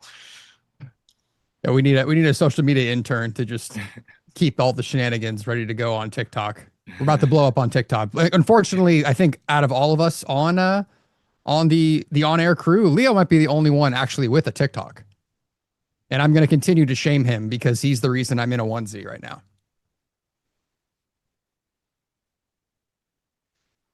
Socials launching next month. Okay, Shab, fair enough. Am I invited to your son's birthday party? Haha. Does NinjaTrader have a mascot, or is it a ninja? I know it's a silly question, but is there a mascot? That's a good question. Is it a ninja? Like, should we put ninja costumes on? I feel like, you know, love the Buckies, but like if we're all gonna we all can't be wearing Buckies on stream. Like if we're all wearing ninja costumes. Well, like I'm waiting for a rep from Bucky's to reach out to me for some sort of sponsorship deal at this point with how many times I've worn a hat and now this. I mean, I feel like some royalties are in order. I'm just pumping the brand. Dude, an affiliate link for Bucky's drops. Let's go. Cut me in. Someone had asked me that they were surprised I wasn't in the YM. I'll show you guys just to go back to a little bit of market talk. Let me type in the gold YM short here. or gold long looks good. Yeah, I hope it keeps going.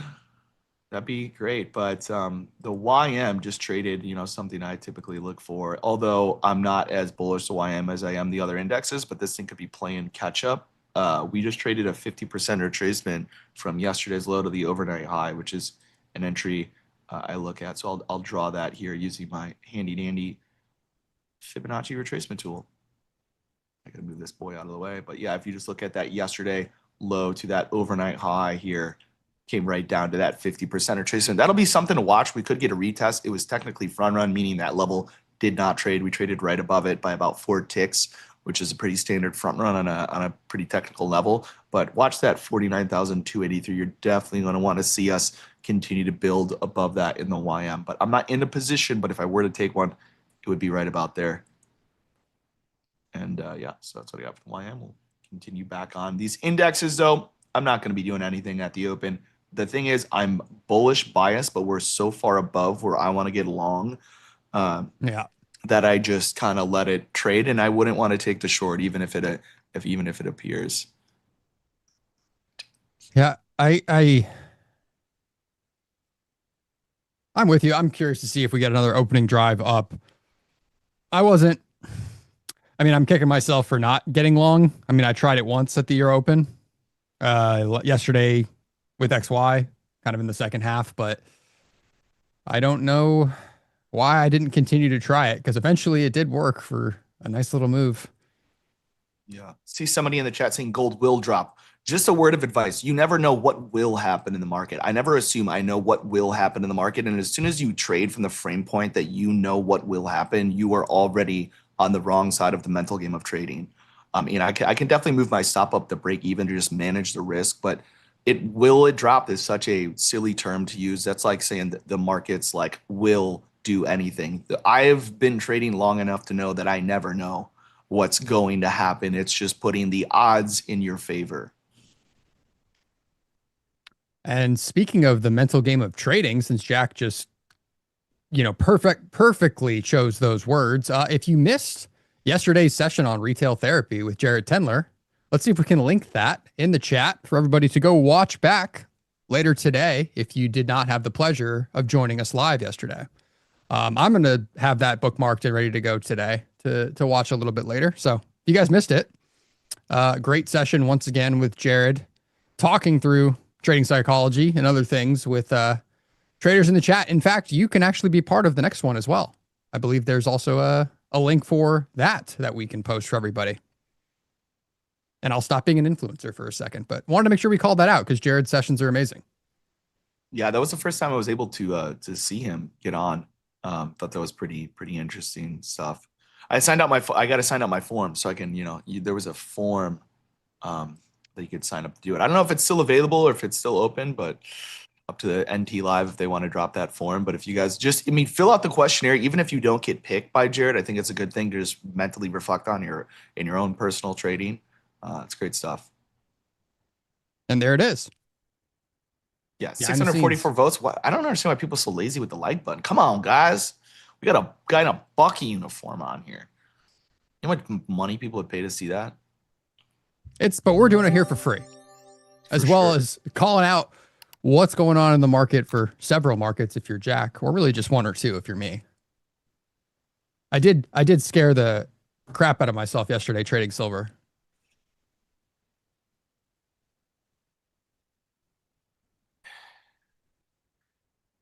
Yeah, I don't know how to use ChatGPT. Nobody's taught me.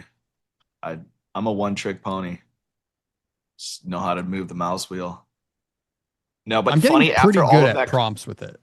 After all of that conversation, my brother called me later that day and had a 30-minute conversation about coding with Claude and suggested I dive into it. And I was like, okay. My brother is a engineer and he uses AI quite often and does a job of many people. And he's like, yeah, well, now I kind of realize that AI is going to take all of our jobs because I'm doing about like 5 people's jobs right now with it.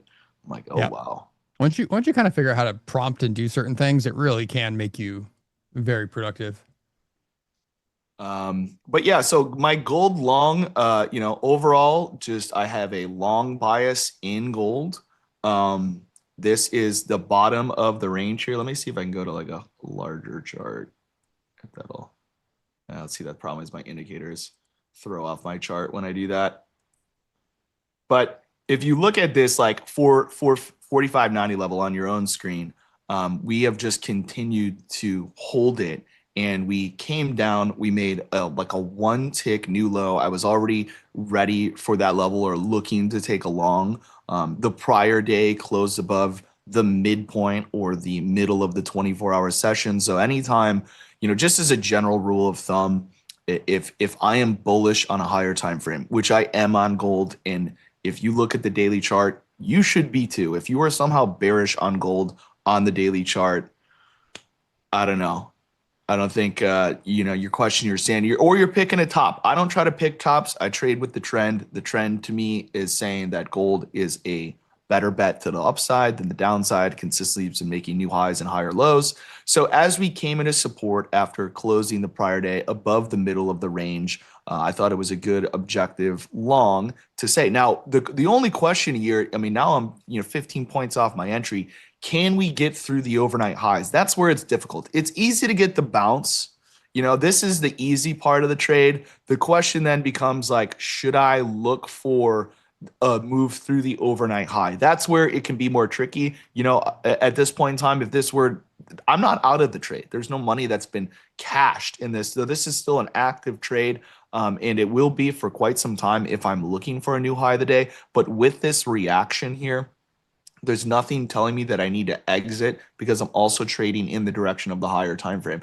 If I wasn't trading in the direction of the higher time frame, I'd be a little more concerned. Also, I have something what's called a trend bar. You can see this bar here at 920, and there's a green line at the bottom of my screen. I call that a trend bar. What that means is I'm measuring if we're above the VWAP, above an ATR expansion, above a swing mark, which is a 5-bar swing low, and then above what I refer to as a leg start, which is a 3-bar move. If any combination of those 5 happens in a 25-minute period, I get this little line on my screen, which gives me confidence in my longs.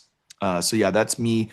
That's me kind of going over that trade, and I don't know what's going to happen, but like I said, bullish bias. Look at the YM; they're taking out highs of the overnight session right off the open, coming off that halfway back long. But being in bullish bias in the higher time frame, coming into multiple hours support, multiple days support, and then sweeping that low by 1 tick, which is just enough to take out anybody with that stop below the low who thought that gold will go lower, when just goes to show you never know what will happen. You can only say, what may happen. I never try to talk uncertainties in the market. That always punishes me. Oops. I am going everywhere with this, but yes, I will move back to this. YM, we're open, folks. Yeah, we're open. We are. My Tourette's hand is hard to work on the. Yeah, this is the spot I was talking when I was coming in. This like 940s, 950s, right around the week open. See if we find any sort of sellers. I don't have a next entry for GC right now. We would, because the thing about GC is worse. If we get through the highs of the range, I would be willing to take a more aggressive entry, but we're still in the range. So the trade was the bottom of the range. While you're in the range, I don't want to be buying the middle of the range. And any trade right now would be me buying the middle of the range unless if we range tested the bottom again, I wouldn't be taking another long. So I have no new entry or no position that I would currently take a long in GC. If you miss it, if you see it and you're not in it, it's over. Okay, that's just like, if you see a trade and you're not in it, it's over.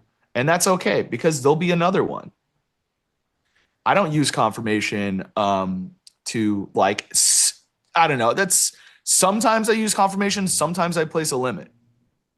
Sometimes I get in levels where I'm just looking for a reaction really quick. And if I don't get that reaction, I get out. So it's like if I get in and I don't get confirmation, I get out, as opposed to waiting for confirmation to get in. Like, where would you have waited for confirmation to get in? Like maybe this bar at 910, you could say, as we broke above that. And there's many different forms of confirmation, but it's not a specific rule set that I have to wait for confirmation. I kind of trust my levels. I, define my risk, and then I let the trade, play out. I don't know what's going to happen. Never pretend that I do. But that's how I view the markets.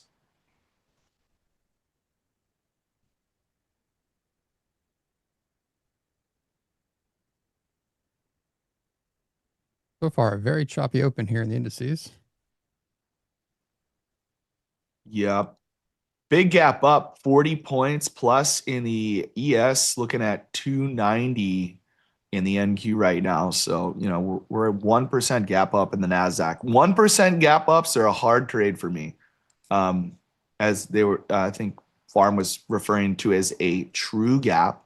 My first anticipated level that I would even be interested in trading is about 130 points below where we currently are in the NQ, because I want to trade from the long side, but I'm not going to do it up here.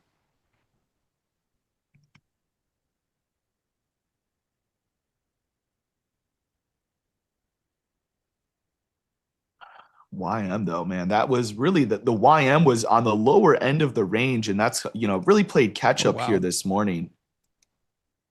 Yeah, that drive off the open. Yeah, I just it didn't have that big fat overnight gap that these other markets did, and it was coming out of that halfway back. I just referred to. We'll see if we can. It's volatility though.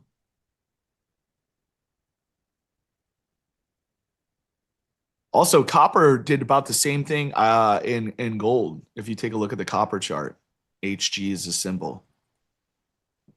Kind of came down to that bottom of the range.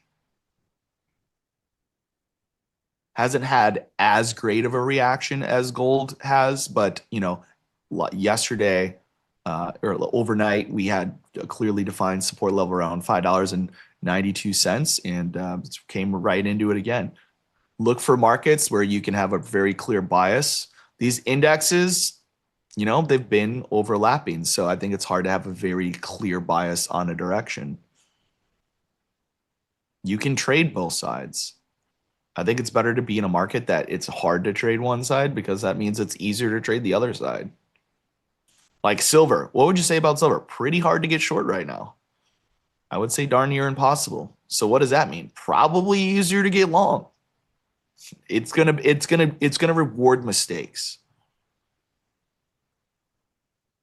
as opposed to a market that would very punish mistakes.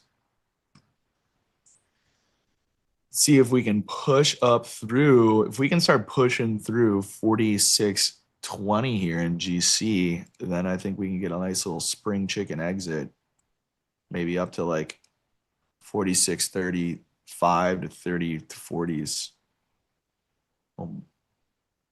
That would be my ideal. I'm gonna go 37. So we're gonna split the mid of that, and then I used to trade the euro, believe it or not, in 2012.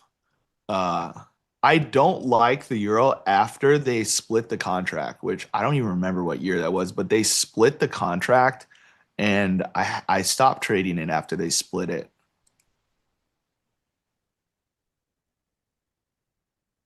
I don't trade many currencies. I do watch them. I mean, the currencies can have great trends. The yen's had incredible years of trending markets. I just took a look at the 60, and it looks like we were an incredible trend down. So it might be worth me trading, but I actually like the trend in the euro right now. Really clean to the downside. So maybe I will. Maybe next time I get on here. I'm not going to trade it today. We're kind of near. We just started a breakdown here out of a 5-day consolidation of the euro, but I only traded the euro in the competition.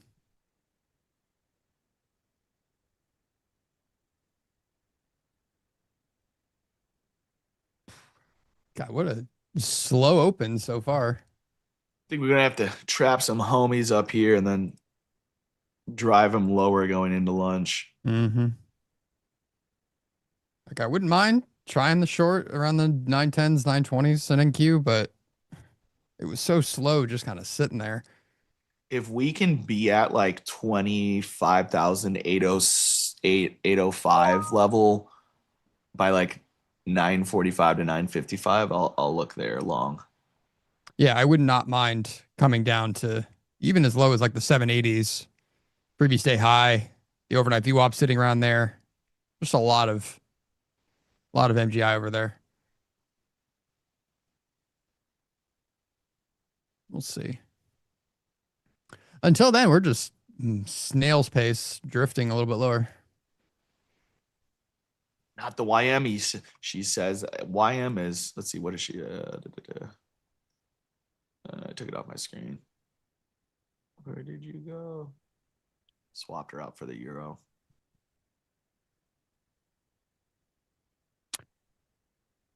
Rumo, you're short from 945. It's a hell of an entry. I think the OR high is 46.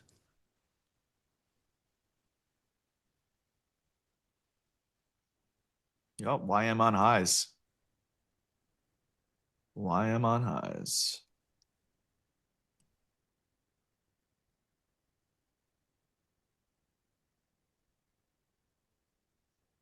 Russell through the CPI high. And as I mentioned earlier this morning, you know, the Russell was the only market that closed above that midpoint. So for us to take out, not only we're through Wednesday's high, but we are through Tuesday's high on the data. Go. So I need to pull that market up. I swapped it for the YM. I don't really have my setup quite there yet, but I know we talk about the G line. That's a pretty clean reoffer off the open from the week open.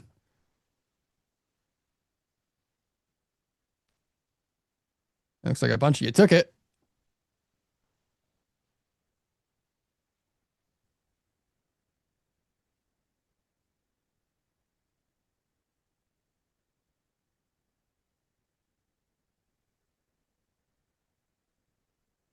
I am going to start moving my stop up here in gold. 6022 right now. 6022.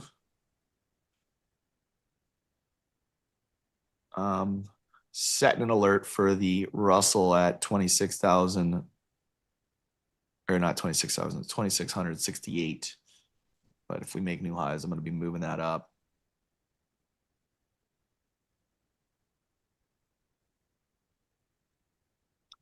Yeah, I don't know if I'm going to be trading crude from the long side today. Crude really had a volatility expansion to the downside yesterday. I am in the crude bear camp, down 4% today.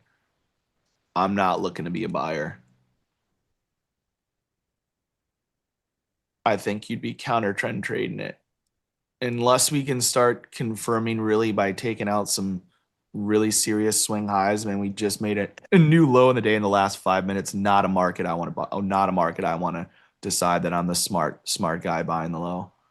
Just quite yet.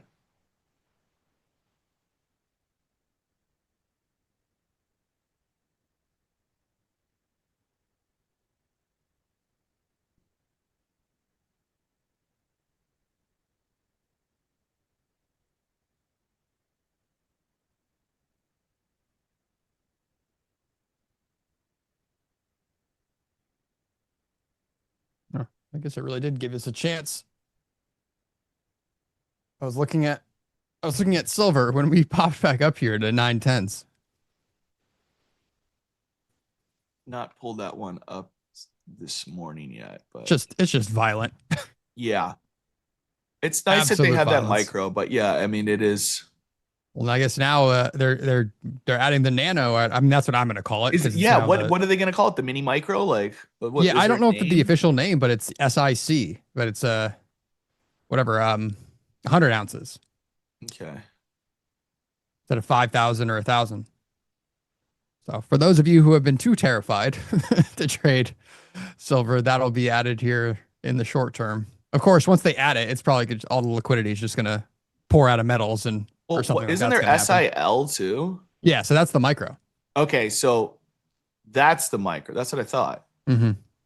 So and that micro can still feel pretty big. Yeah, because it's there's SI, QI, SIL, and now we're gonna have a fourth. Is there another market with 4? I don't know. Not that I know of. Micro, mini, micro. Haha, guys. Pico. Y'all are funny.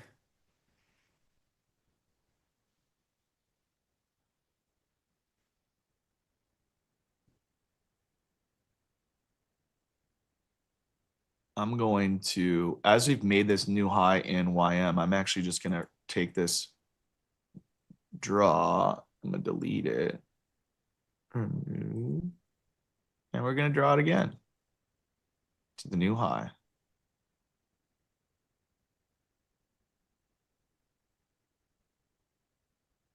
It's roughly 49,326. I don't think my bar is snapped to this one, but so it might be a couple points off, but good enough for government work. 49,326. What time does the IB close? So that'd be the first hour of trading, my friend, during RTH. So 45 minutes from now, basically. You'd be at 10:30 Eastern time.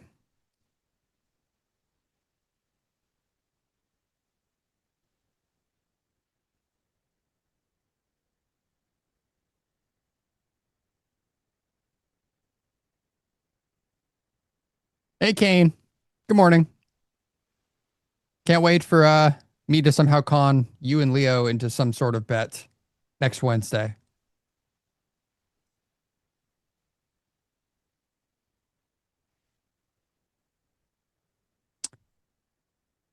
What time frame is it? I don't really obsess over time frames too much, but I'm looking at a 5-minute chart. Let's see if they're going to push it here.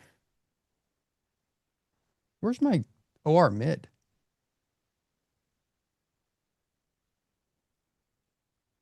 Yeah, NQ is about to say peace out, which in my opinion sets us up for a fade. I mean, above this week open, I mean, I don't have anything up until 26K really.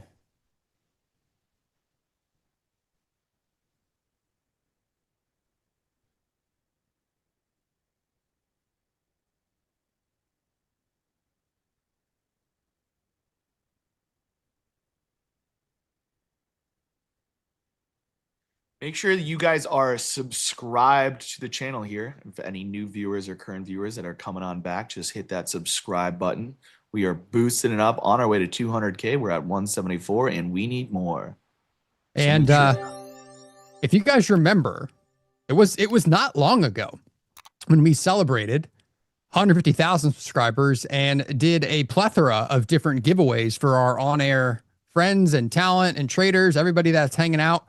You can only imagine the type of giveaways and fun we're going to have once we make it to 200,000, which at this rate feels like we're going to get there in the spring. So do your part. Make sure you're subscribed to the channel.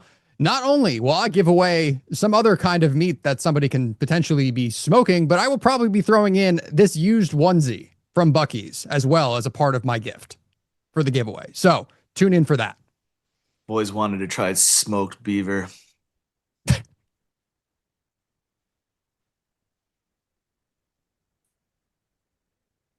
Yes. Did you learn today? My used onesie, the game worn Buc-ee's onesie from today's trading session. Game worn. Just like that potential Michael Jordan jersey that everybody in Chicago has been after for their entire life. I know you guys are chomping at the bit to purchase, or excuse me, not purchase, to receive my game worn Buc-ee's onesie from today's trading session. We're gonna get the trading cards with the just cut out a little piece of it. Yes, it will in fact be autographed. It will include my blood, sweat, and tears. Can you let the group know what size that is? It is a schmedium. Nick coming in at 5'11", 170 pounds in the corner with the beaver suit on.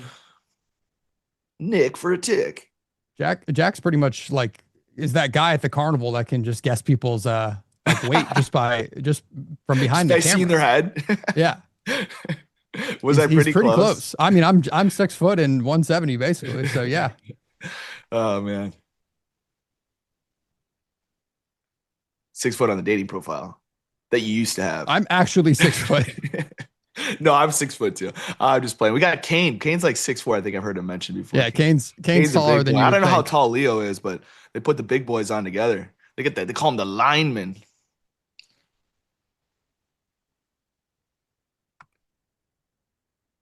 Oh, all right. Great stop placement there for me. I'm gonna pat myself on the back and GC. Just put it right below this structure here, this breakout bar.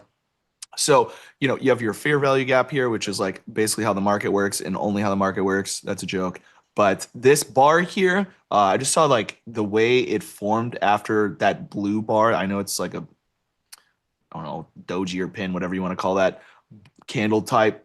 When that's what I refer to as my trend bar, which is just one of my indicators. So I just wanted to be below that. I thought if we lost that, and which of course we still can, that we'd get a deeper retracement. So that's where I move my stop up to, giving it enough room to still go my way. I don't want to be too tight where I'm not able to stay in the trade. But as we make this new, hopefully this new area of price action here, if we can get through this 46.15, then I'll allow another time cycle, which I refer to often, that 25-minute time cycle, to play out. But you can see we've gone sideways here for 25 minutes. And if you're in a market and the market is trending and we start going sideways for 25 minutes, that's really when you need to tighten up, because there's been enough of a consolidation that could knock you down really quickly. So if you're ever wondering when should you move your stop up, when we start going sideways for like 25 minutes, that's always a good thing. You know, when we're just creeping up bar after bar, I don't feel too concerned about moving my stop up. Of course, there's situations where you're just going to get slammed lower, but that's trading. But if we start consolidating, start moving your stop. I just scratched myself out of a short that I think is going to work. My thoughts on the ES is I want to get long 40 or 69.78, and that might take till the afternoon to trade. I don't really have a playbook available. I have a bunch of YouTube videos that I've made, and then of course you can watch me here. And I do have, I'm not going to plug my own stuff on this, but you know, if you look up startup trading on YouTube, if you're curious, like I do have just a bunch of videos on there. But make sure you're subscribed to NinjaTrader Live, or I'm not going to let you watch my videos. I do need to create a playbook. I just am mentally gassed after I'm done trading that, like, me actually doing anything. That red box is a fair value gap, or what's referred to as a fair value gap. It's just basically a bar that has no price action that overlaps it. Just a terrible entry by me. Why that level on the ES? So that's just a technical level I'm looking at. There that we, you know, that's really, if you look at a 15-minute chart in the ES, let me go to the ES here.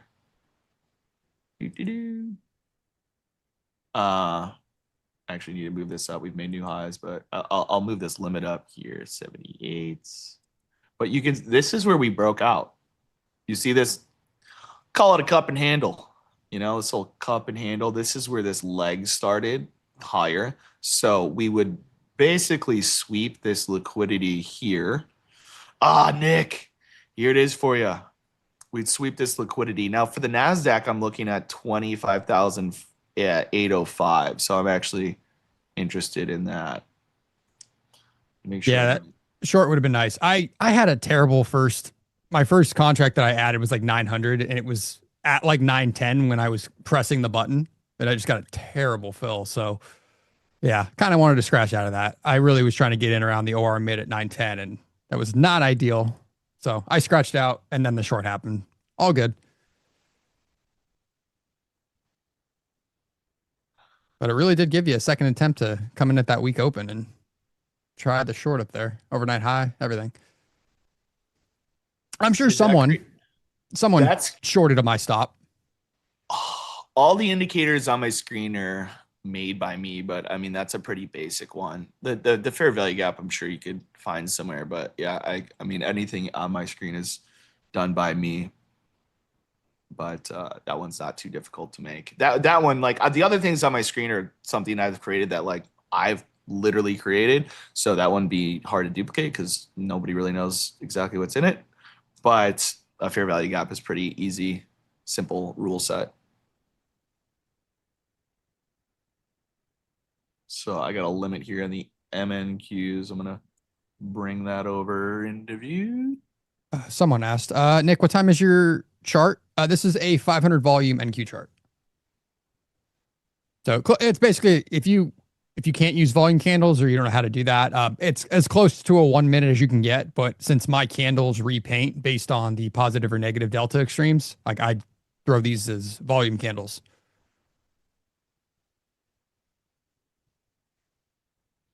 Yeah, like I was when we started pumping in the NQ. Also, I believe we had some divergence there with a new high of the day in the NASDAQ and no new high in the ES, which means Kane's probably short.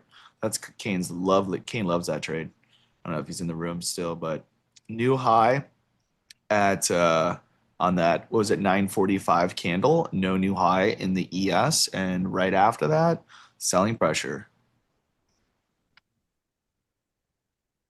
The buck teeth of this hood is in my peripheral vision and is not the most enjoyable thing.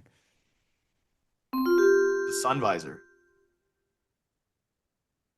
Got an edge alert from Jim that CL is nearing session lows at 59.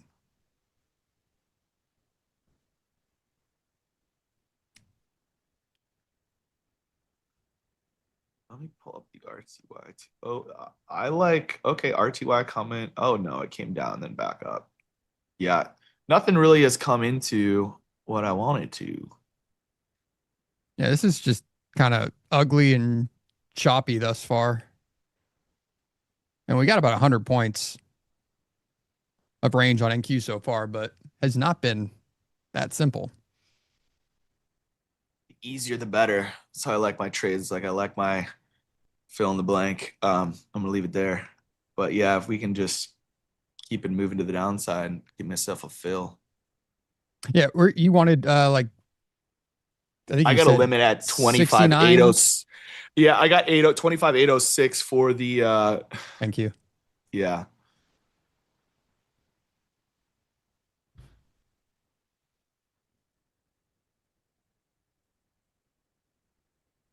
Coffee. How do you like your coffee? I prefer just a nice espresso or my coffee just black. I've always just acquired the taste for like that bitter warmth of just a black coffee. Just reminds I'm a you fan of of your childhood. Americanos too. Bitter warmth is like how I grew up. Well, like when I first like got into it, I was it was like late in high school, almost like yeah, I guess it was like basically college too, but I was at a buddy's ranch in Idaho and no service, like nothing around, and you're just drinking like cowboy coffee where it's just as strong as possible and bitter and like just super like dark. And I just acquired a taste for it when there's like you have no service and you got nothing else and it's cold outside, like you're drinking that, and then suddenly I like that was my coffee. Now I got enough caffeine though. I just can't do it anymore. What was your childhood like? It's How did you grow up? Bitter warmth? bitter and warm. See, my mother loved me, but my father was hard.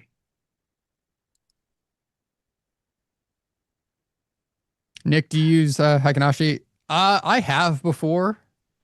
Just depends. Sometimes I flip back to it, but for the most part, no. I appreciate you putting your caution emojis there to grab my attention.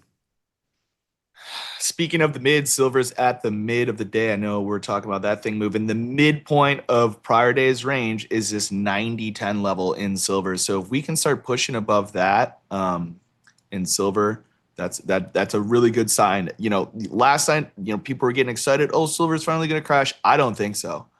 I don't think the structure is there yet. Gold's midpoint is 46.23, so that's just above us. We're going to need to see both silver and gold above those to get that extra oomph to get up to my 46.36.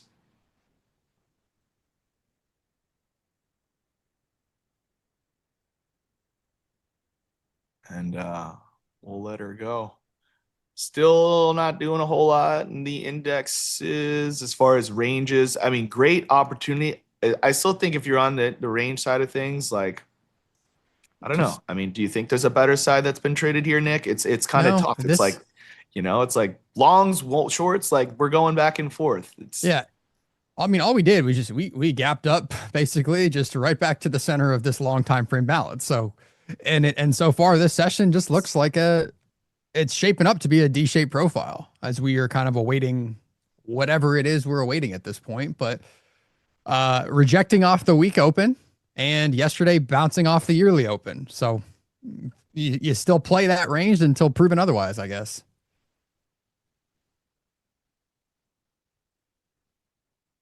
Like that. Yeah, that's how I talk when markets, they might do this. I still haven't figured out who they are, but I know they exist.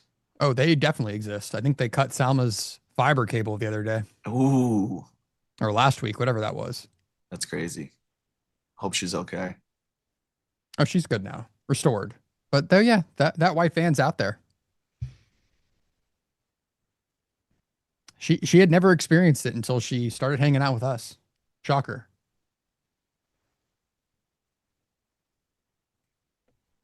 This is just choppy and messy.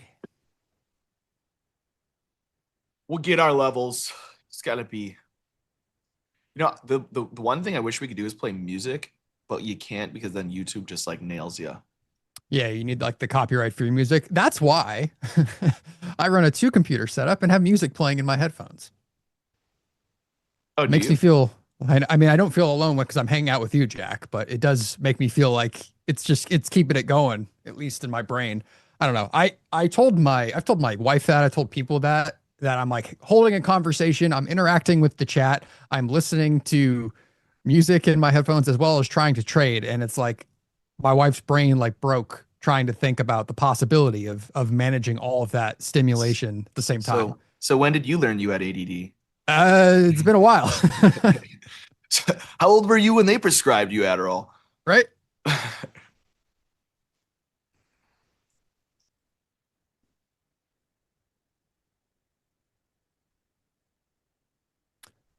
What is Beaver Nick listening to? As is tradition, at least during the morning streams, I tend to throw on my Blink-182 Spotify playlist, which is just a lot of like late 90s, 2000s, like skate punk, rock and things. It's good trading music, oddly enough. Different vibes. Vic's above 30 and I play heavy metal. I love that. That's an idea. I just play screamo. Vic's above 30.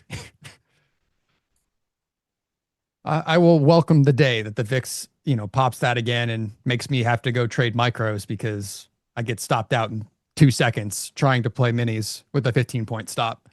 Trading oil, you got to listen to Texas Western. There you go. Like old country. Yeah, the real stuff.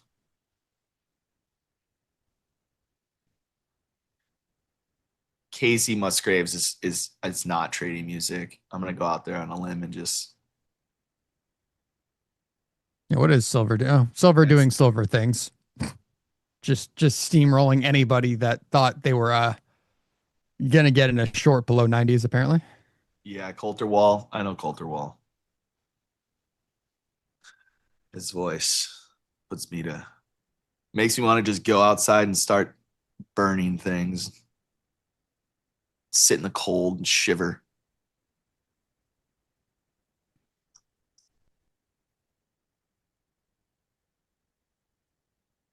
Soybeans on a run. That's one thing I haven't traded.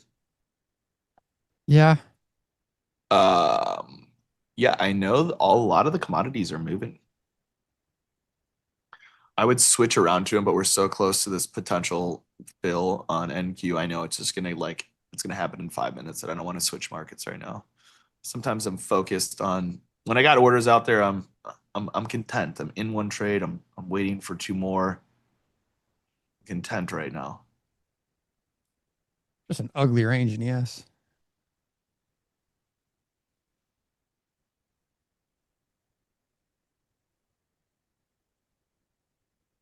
Go outside and start burning things. Yes, that was a direct quote from Jack that I hope gets clipped.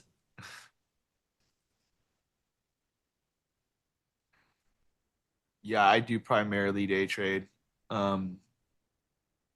I will occasionally, if the indexes draw down more than 15%, which they haven't done in quite some time, when we turn, I'll swing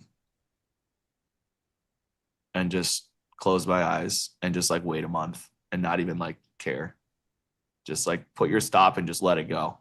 And then like once you get in that move, that's the only time I swing is after weekly levels. And I don't really swing anything else.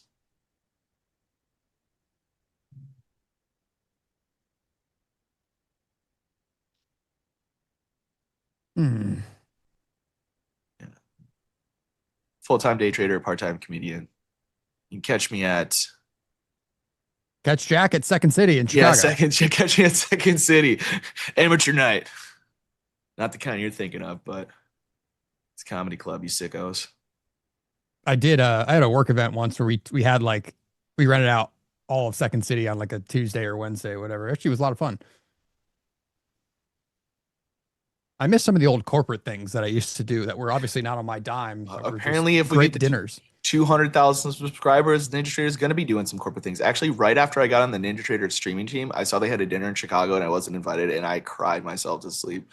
I saw this picture of all these great people that I work with behind the scenes that I haven't got to meet. Didn't get invited. I think I'll maybe next year. It's all right, guys. I'm new. I don't take offense. How did I pick 806? So if you just look left on the chart, I like to look left on the chart a lot. On a 15-minute time frame, which I believe that's what I have up here real quick, I always look at like where a leg began. And then so there's a couple legs that I can see on the screen. There's this leg here. Oh wait, no, let me just move this over a bit. Seeing that the YouTube is not fully in here. There's 3 legs in this move up on a 15-minute chart. This is the beginning of a leg at 1:15 a.m. And then I would argue that this bar here is the beginning of a leg around 3:45. And then we have another beginning of a leg here at 7:45. But because we've spent so much time in what I consider to be offside longs, meaning I don't think these traders are going to get paid. So because I don't think these traders are going to get paid, I think they're going to get liquidated. And so even though this is the beginning of the leg, if I didn't think they were going to be liquidated, I would be more aggressive around this area. But because I'm under the anticipation that they will be liquidated, I'm on the bottom range of that.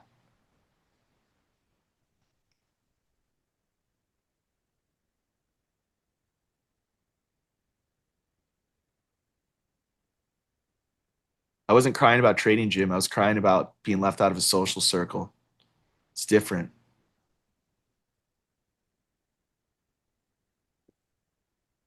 The problem with adding new positions in swing trades is it becomes harder to hold because you're moving your average up. So if it's early in the trade and I feel like I can add to it, sure. I don't do a whole lot of pyramiding.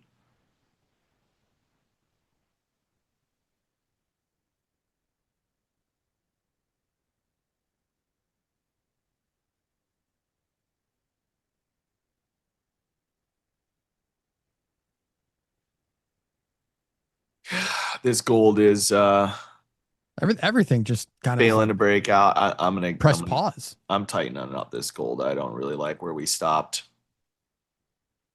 Like someone forgot to turn on the spoos this morning. Yeah, gold did just kind of. Yeah, it's just that location of where we stopped. Yeah. I mean, I just moved my stop up like 3 ticks. And we're about to lose 3 the points. BOR here too.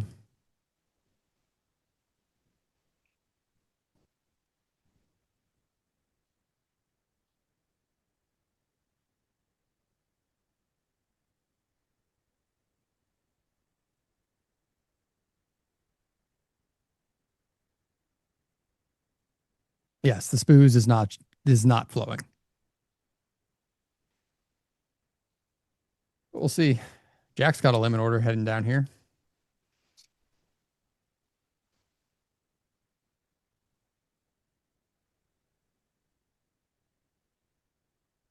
Oh man. If I get saved on gold with this stop placement again, I'm feeling fiery. Look at him just bid right above me. Keep it going.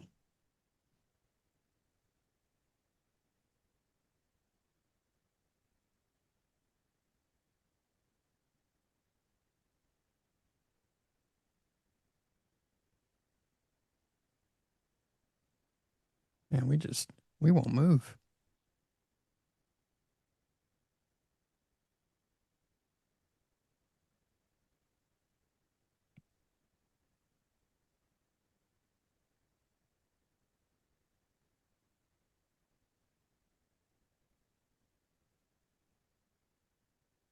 And they'll move it when we leave. Oh yeah, they're gonna give Leo and Salma like the greatest trade of all time after the Euro close. I'll tell you what though, Russell, new high of the day. Russell, new high of the day. I really just should start trading Rusty. Well, it's one of those things where it can be a really crappy market, but that thing I mentioned that I look at in the morning, we closed above the mid in the Russell, and you see the difference that makes here today. Mm-hmm. You see the difference that makes here today. The YM is also up on highs. So I don't know, maybe we're not going to get this level, but these markets are also different. I mean, the Russell's nothing liquidity wise and notional value wise compared to the NASDAQ, but just knowing that it's leading here today, I was hoping we get a retest of 2668 in the Russell here this morning. Did not get it. So I'm just going to continue to move my orders up here in the Russell.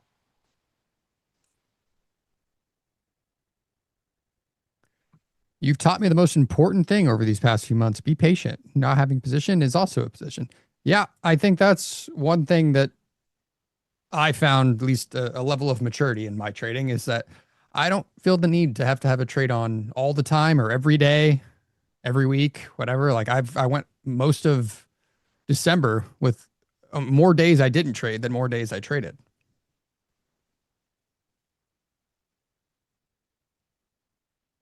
And shocker, we basically did nothing for the last 2 months, at least in the NASDAQ.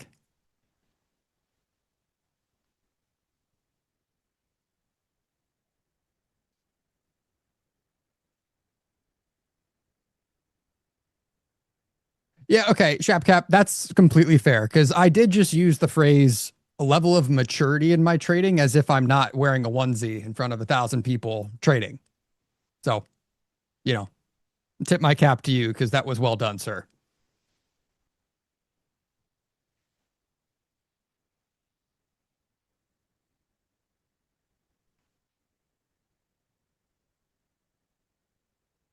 I'll type in the chat, but yeah, my YouTube is called Startup Trading. So for the person asking.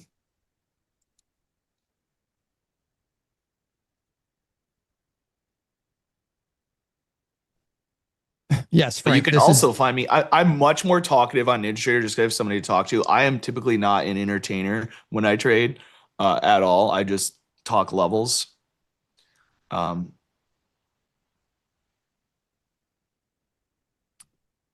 it's always funny too when I feel like I'm very locked in, like flow state trading, even when I'm on the show, because I just get really quiet.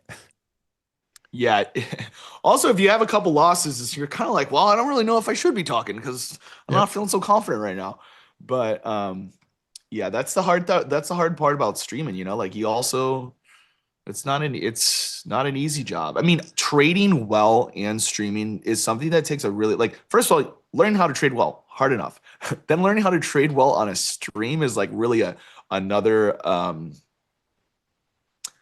thing. You got to have some cojones. You got to, because I mean, people get nervous. It's like being on stage. Yep.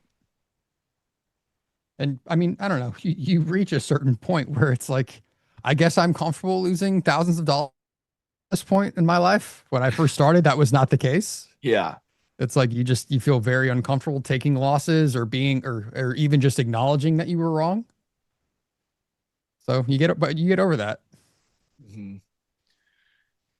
Yeah, I mean, when I first started trading, there was nothing like this. What NinjaTrader is doing here and getting all these traders. I work with great traders too, and I've always worked with great traders, and I've learned from other people, and I continue to learn from other people, including people on this stream. But it's really nice that NinjaTrader gives the opportunity to put all these things together. I do this all day, every day anyway. I've been doing it for a long time, but I've never done it in front of a large audience that NinjaTrader has. It's pretty cool.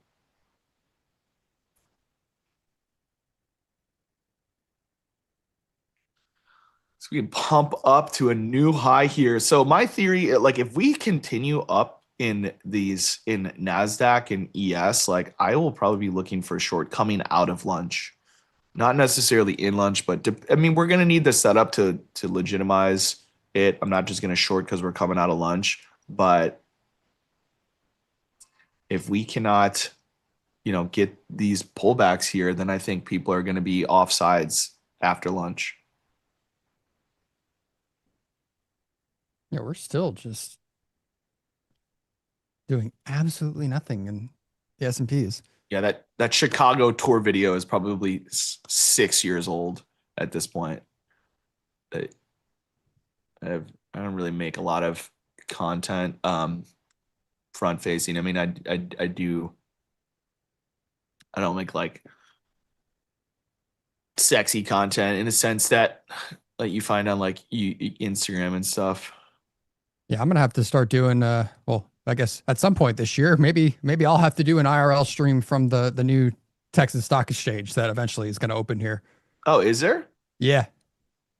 I mean, it's gonna be like new listings and things for new IPOs, and I think just less. I don't know. I guess it'd be interesting to hear more about what exactly they're thinking. But yeah, I know their long-term plan is to do a big, like, even production, like studio, like everything, kind of like they have at NYSE in New York. Like actually make it like a place like that people actually would visit and go to, and take companies public there. Their own bell, apparently. I was reading about it the other day. Yeah. I mean, the amount of people behind the scenes that you don't see on here is really, what makes this great. I mean, it takes a lot of work. And that's why I know this channel is going to continue to blow up. Mm-hmm. Because Nick's wearing a Bucky's beaver costume. And talk about just them allowing me to do this with my own stupidity and idiocracy with this stuff. But letting us have some fun. It's always great too. So with that being said, make sure you are subscribed to the channel and give us a like, because there's 1,000 of you watching and only 550 of you that have liked the stream. So I need more thumbs up. And then Nick will ship me a Bucky's costume, and then we'll have 2 beavers streaming. Because I'm not driving 400 miles to get it. I'm going to be honest. I'm not going that far.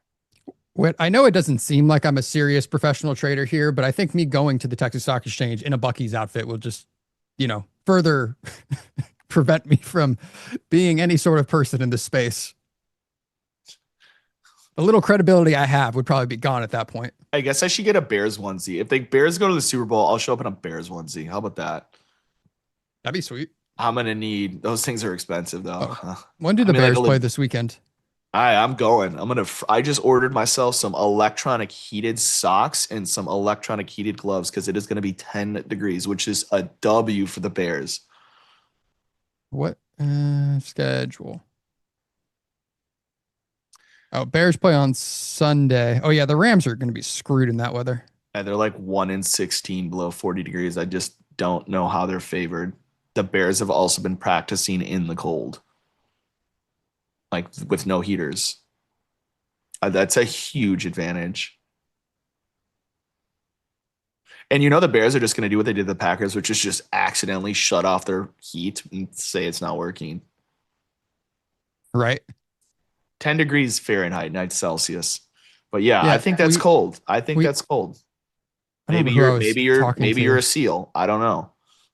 I always forget that I have so many friends across the pond. It's like I say like 80, it's like 80 degrees here in North Texas. And they're like you see their brain like turn off for a second because they're trying to figure out what that actually is in Celsius.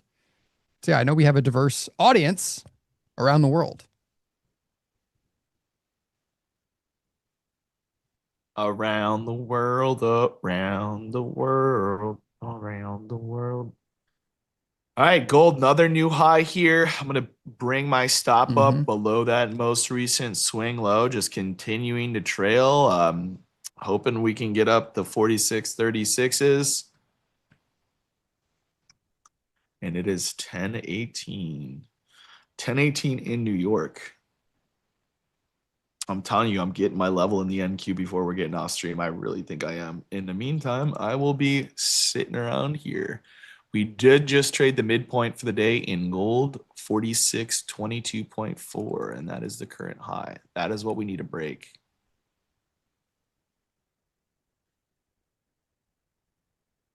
We need to punch through that and then basically target a break of the overnight high. Overnight high in gold is 46.37. And And if we can get above that 22 with some conviction, I think we'll get it. YM on highs. I definitely could have had a trade in the YM. Ugh, that one I did just miss. I would say I did miss a trade in the YM. Should have been buying at 940. I can't remember the last time we had a B period inside A period. It feels like this is a slow start to the session.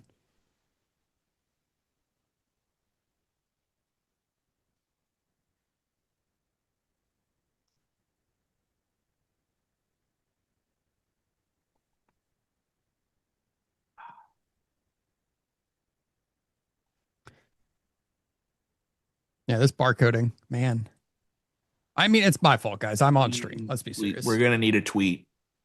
Yeah, I need a rage tweet from the commander in chief here. Or you know what? For like the 14th time, let's have a headline about the China and Nvidia's H200 chips, because it feels like we've had the same headline for the last 5 months and we always seem to react about it. So yeah, just throw that one out there too.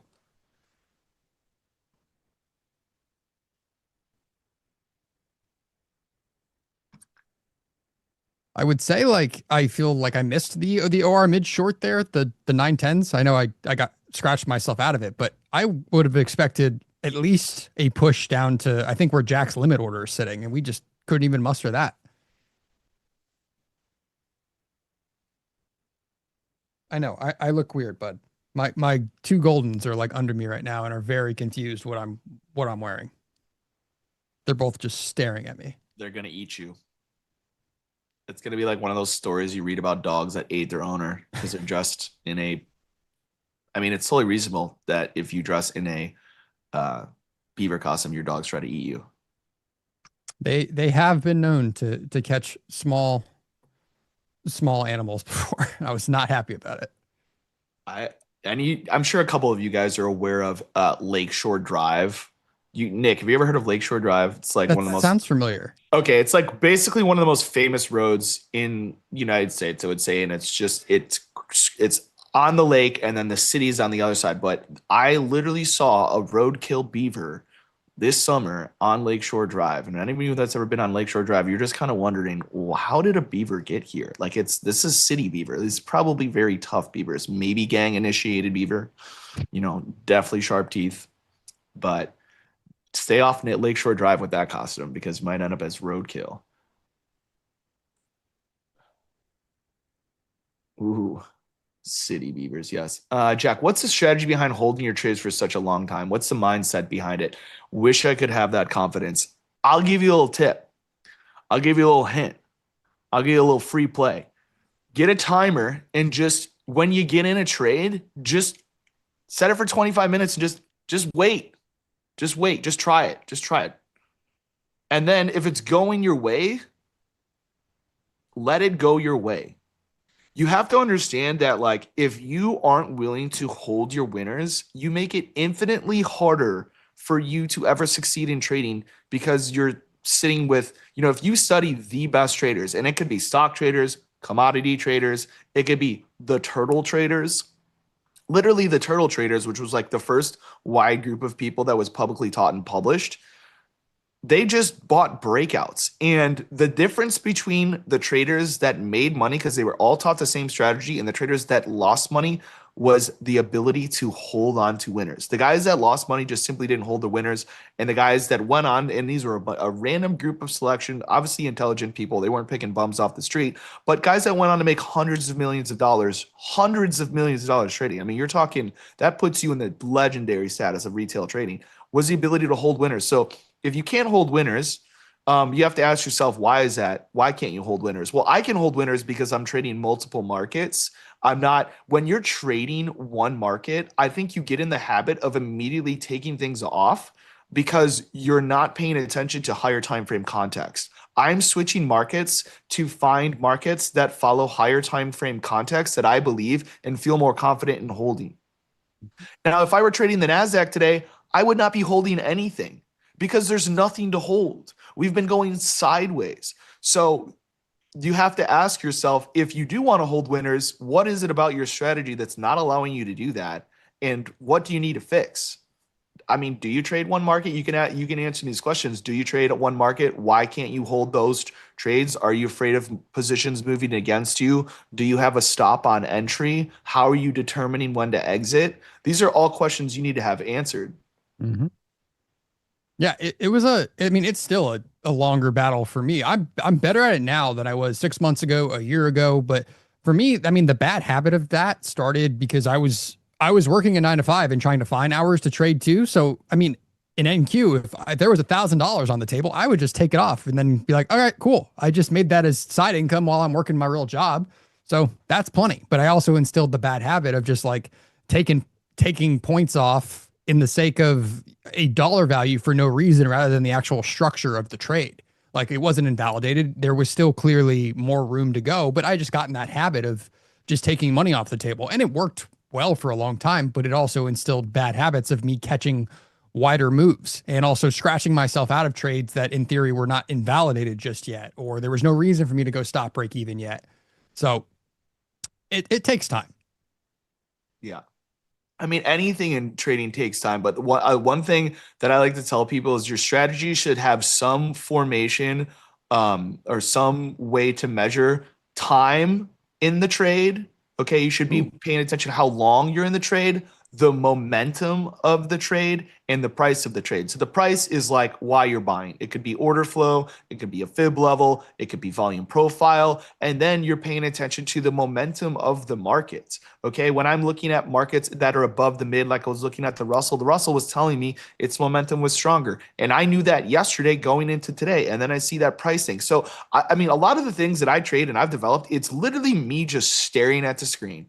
I mean, to be completely honest, I've gotten drunk on a Saturday and stared at my screen and came up with things just looking at it, you know? Like, not that that's something I do on my own, but like I would come home maybe from a bar or something and just stare at the computer, like, oh my God, I need to figure this out.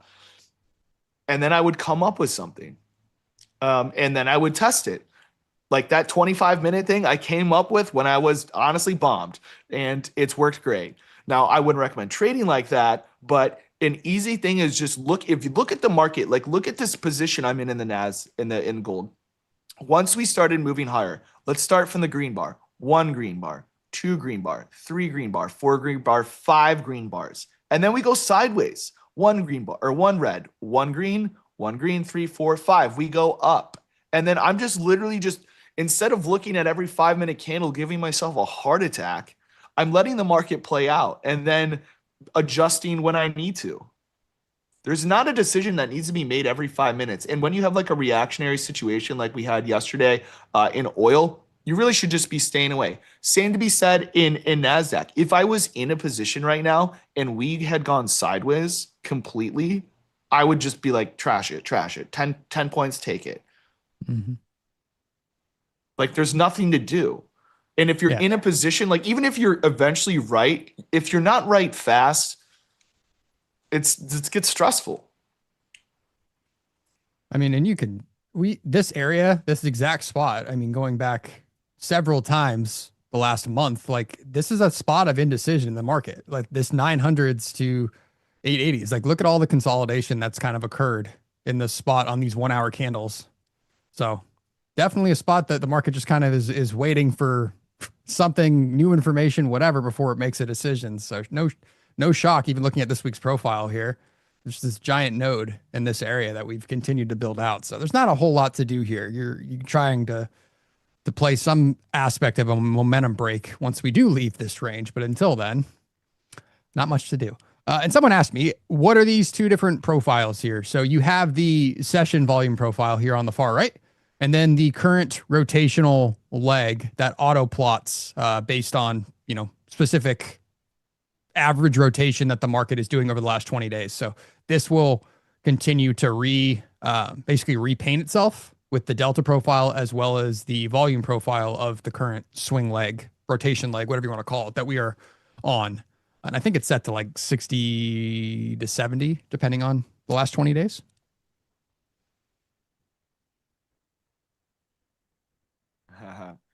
Drunk secrets on ATR. Yeah. 50% increase on the average is something you want to pay attention to. which is probably, I think, let me check what the average is right now. I pay attention to what I refer to as a ATR expansion, which is a 50% increase on a 5-bar, or sorry, a 10-bar ATR. So I like to see that ideally in the direction I'm trading. And when I see that range expansion, I get confident and I hold longer. The whole idea for me, like I understand when we're in a range and I have to trade that style, but if I don't have to trade that style, I won't trade that style. I'll move to markets that, it's very rare that every single market out there is like in a stupid range, but it's very common that the indexes are most likely going to be ranging. You're always going to find one that's outperforming or underperforming the other. Are you a directionally inclined trader? Some people are better shorts than they are longs. I think shorts just a harder trade. It's a faster trade. You got to understand the different personalities of different types of trading. Mm-hmm. The ATR, let me pull it up here.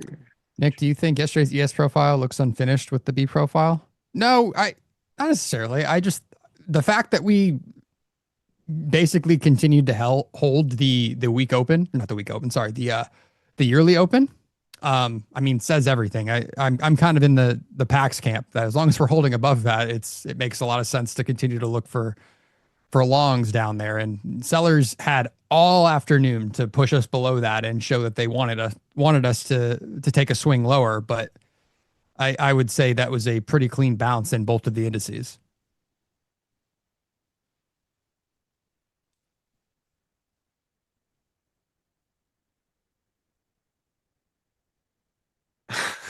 This Nasdaq is getting It's getting there. It's I know we like to complain about ranges, but this one today here, I mean, it's a big range. This feels like the power hour trade. That's how it feels right now. we just won't move. It's hard to see an open like this. Like I said, we had a B period inside A period, which historically you don't see very often unless we're like in the dog days of summer.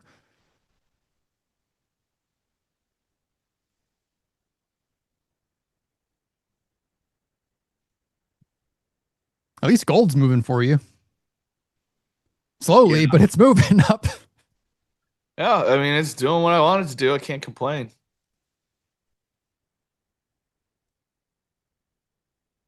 You want me to shake the tail to get it going? Yeah, dude, that might be it. That's only available in my after hours stream for paid subscribers. So, I have to paywall that, unfortunately, for you guys. It's a part of my private Discord and private Substack that nobody knows about. We give you the 0 DTE levels after the fact and talk about all the points that everybody in the room caught.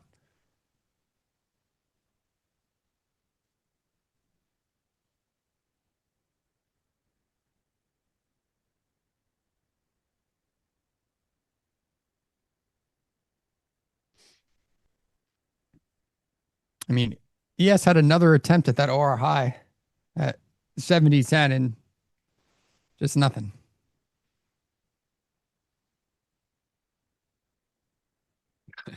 Now I'm starting to not like my limit below because we spent so much time that if we get down there, we're probably going to break. And break like this is where my situation starts changing, where I'm like, oh, we've spent so much time up here that I'm concerned that a liquidation. But then again, I don't know, you can look at it two ways. We're building value.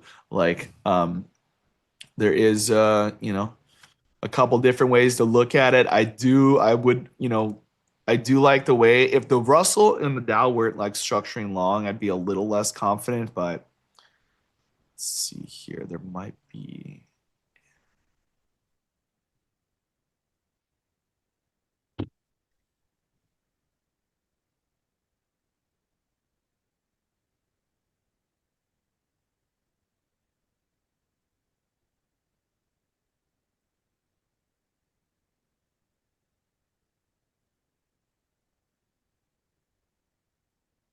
I'm a little bit more of a fan of an aggressive bid on NES at 69.91.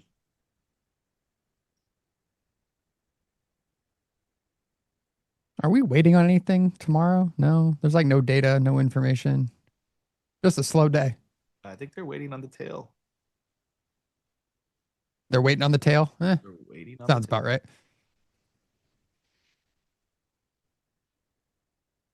All right. 69.91 is going to be on the hot button for me in the ES. Remember that level. But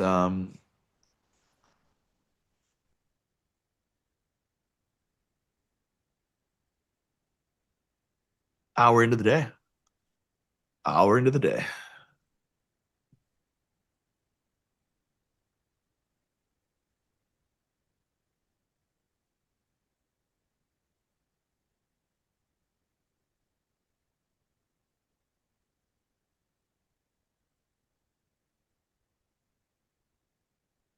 I think it's time to go higher.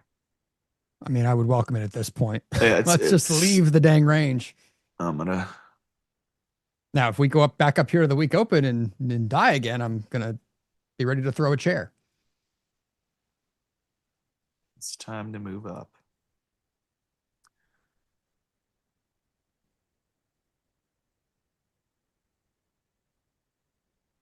I'm moving orders up. Try to catch this. If we can get one more pullback into range, we may or may not do it.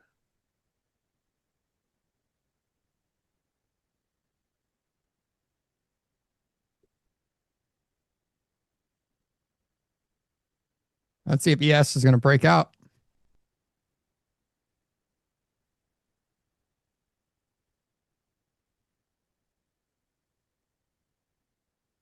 It is. It wants to. Oh.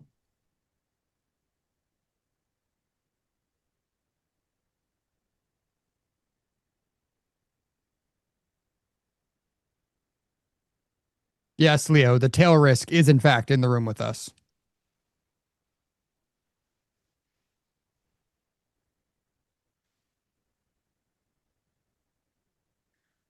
Hey Jack, which count you use start counting from your entry or counting from a recent swing of your entry? I count from my entry, but then like if we break out of a high, I'll start the count over. So I just kind of restart it. If I see a significant move, like if we expand range, I'll start the count. Even like I'll start to sometimes I start the count as a timer, but I've been doing it so long I have the count in my head. I'll just like look at the time. But if you're new to that like formula, definitely recommend a timer. It keeps you on the balls. Also, there's many times where I think people just get bored of trading and then you're not actually managing your positions. You just like have them on. So this is kind of a reminder that hey, like keep your eye on the ball. We all get distracted. I'll stare at my phone and scroll through, Instagram looking at nothing I need to be. Yeah, Jim, if you could continue those edge gold alerts, I think they're working for my position.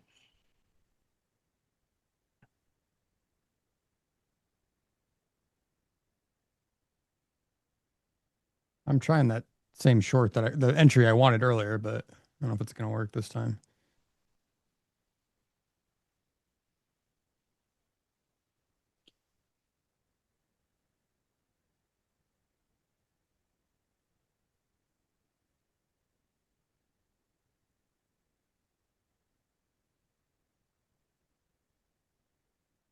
Don't you know? Pump it up. Take a look at taking a look at the gamma levels. This is the first time I've looked today. VIX on low, pulling up my spreadsheet from my boy Perry Wilkie. All right, we're actually at the 1 day expected move for SPY, believe it or not. We got a 695 gamma level above us in the SPY, which is equivalent to, I believe, about 713s in the ES. So if we can push through that, push through this large gamma level here, SPX large gamma level at 69.75, equivalent to 70.15. So a push above 70.15 and 70.13 area here in ES, I think it really can get us going. I'm trying to limit in the NQ, but I got a limit at 99.5. We couldn't even get down there, but I'm not going to be moving it too hard.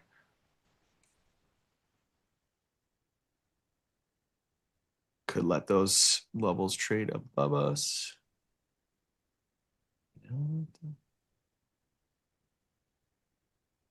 By the time ES is going to poke the high and then fall back into range. It could. A lot of gamma up there. A lot of Yeah.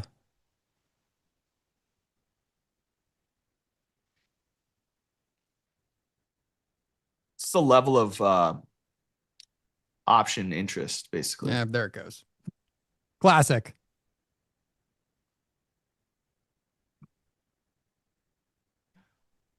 There's no way they did that to me twice, guys, right?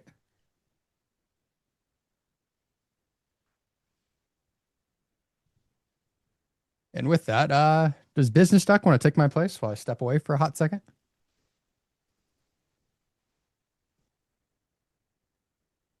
So my GC level is just scared me. It's basically overnight highs. I'm anticipating that if okay, I'm getting some feedback here. I'm anticipating that if we can break through the midpoint of the prior day, which is the current high we're bumping up against 46.22s, that we are going to rotate up into overnight highs. But that's a bigger trade here. The high from this morning at 6 a.m. will create some squeezes, I think.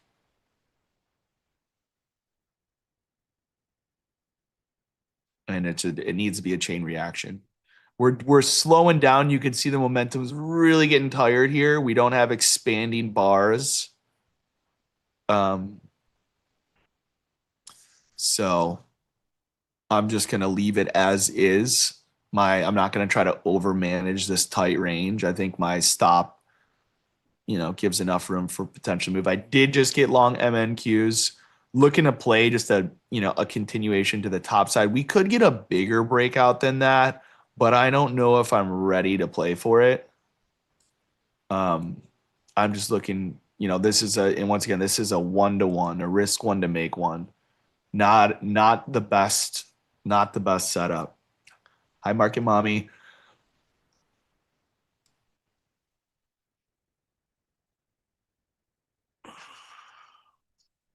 Fundamentals are just as strong as they were yesterday.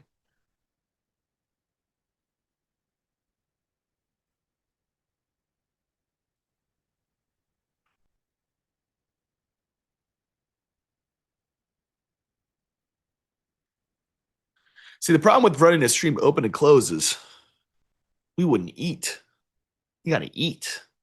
I'm actually getting hungry right now.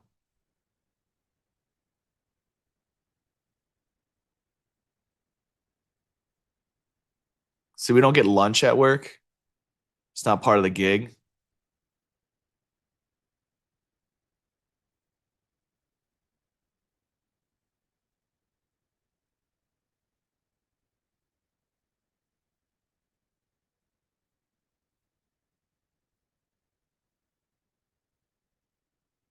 There's no chef on deck. Although I'm pretty sure NinjaTrader has an office in Chicago. I might pop in. They're not going to have any idea who I am. And I'm going to ask if I can participate in lunch. Like, hey, I'm here for the lunch. I know you guys may not know who I am, but compliance department, I'm on your stream.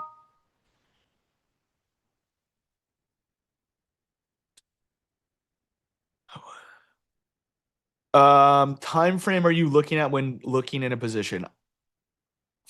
5-minute charts. I'll look at, honestly, I scan through daily 4-hour, hour, and then that's what I do at the beginning of the day. Did I? Cafeteria? What did I say? And then I will trade the 5-minute.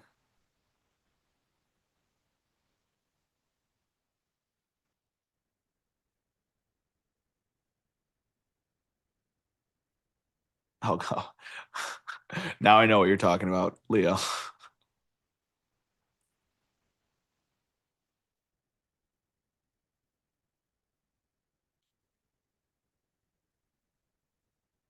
Irish Catholic.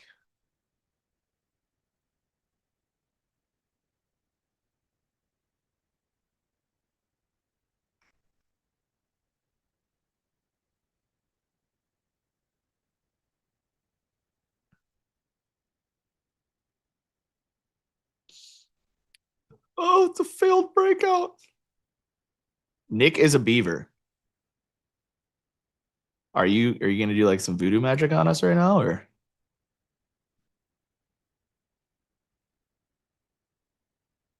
Doesn't it? Bombed right after church. Drank too much from the chalice.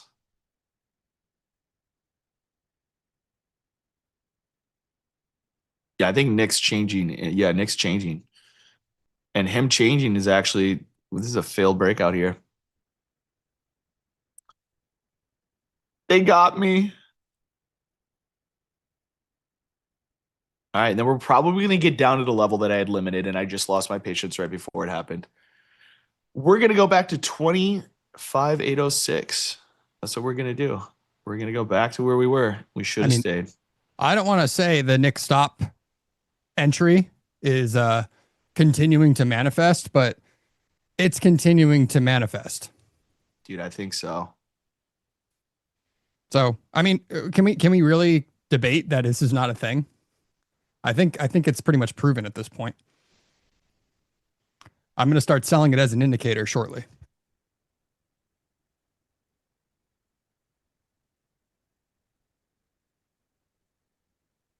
No, eel. We are AI. Oh, I definitely am. Nick is a AI beaver. What kind of question is that? You're both humans with a soul. No, we're non-humans with no souls.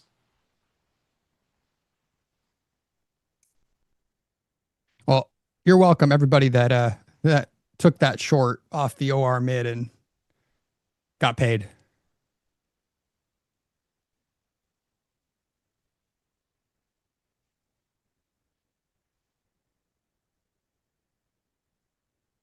My favorite clip, Mark Zuckerberg. I drink water, or what's I'm human. Mm-hmm. You've seen that clip. Yeah, that one, and the other one that's great is him talking about smoking meats. Like that's what normal men in their 30s do. We smoke meats, and the way he said it did not sound human. That's funny. All right, we're gonna after I edged myself into taking an aggressive long and then immediately either injecting at the prior day high. That's what we failed from there. 25,925 prior day high. Reject. Down. We're gonna get that 806. And that high was set in the overnight session. God, finally.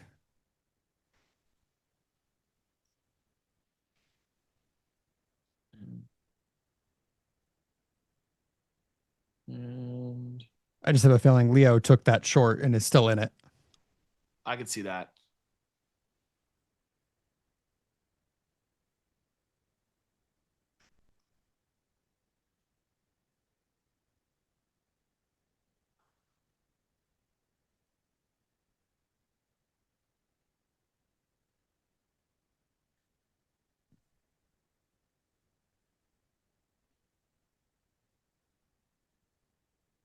I'd like to see ES at 91s too.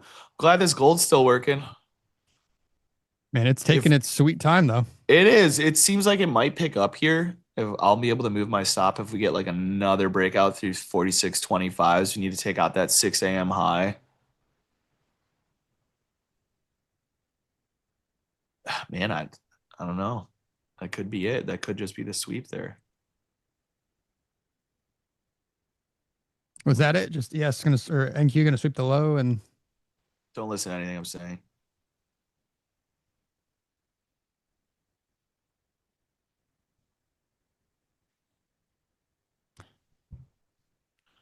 while I was gone, Business Duck also wore a Bucky's onesie in honor of my sacrifice. Well, that's nice of him.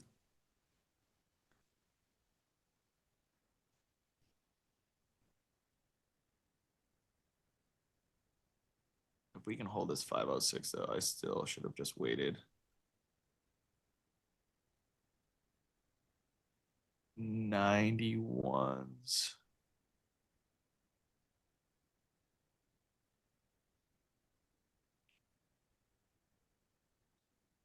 26.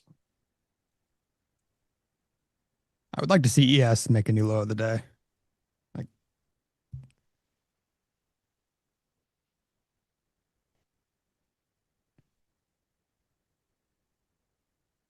We just trade the open on Thursdays, yes, but me and Nick do occasionally do other sessions. I have to look at my next schedule the next few weeks, but sometimes we've done trade the closes, midday markets. yep. I don't know. I wonder if NinjaTrader, do they post like a public schedule or? I think Jim, or we post it like the day before every day, but Yeah.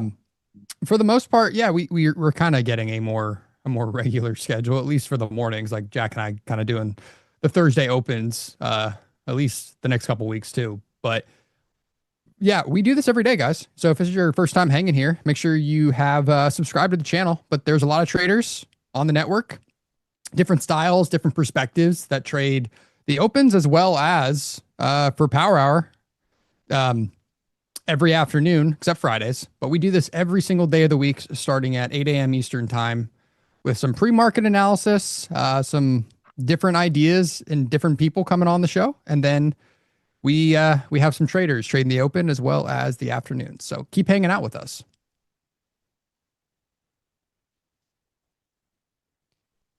And yes, this session, as well as every other session, I believe, since the inception of NT Live back last March, is available for the most part to be watched.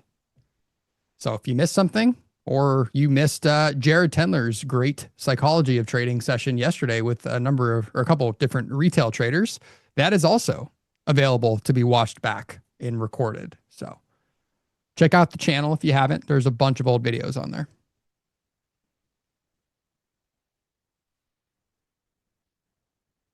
And we got 10 minutes left, right? We do, but you'll be in the wonderful hands of Leo and Salma here shortly.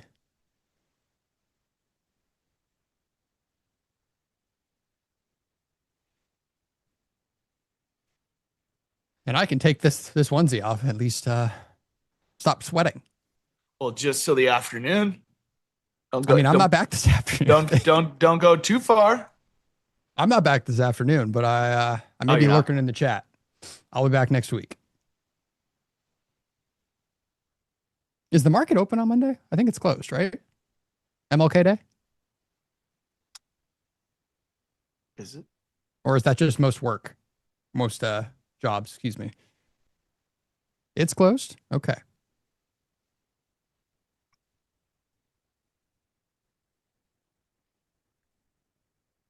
We needed footage of Nick wearing it to run errands?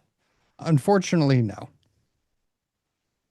All right, we'll see if there's any continuation. Both ES and NQ are below that IB low now. And I have a level at 69.91 and that 25.806, which is just, I lost my patience for waiting. I'm just below us. I really should have waited for it. But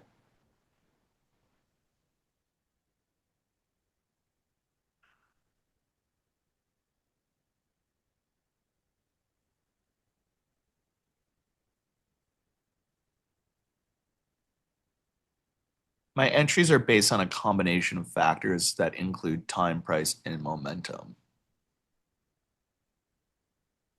Ooh, man. There's that 806. They really just had to let me scratch myself out of that trade, didn't they? It was a good one. I mean, I did it twice today. It's on me. I do have a Discord.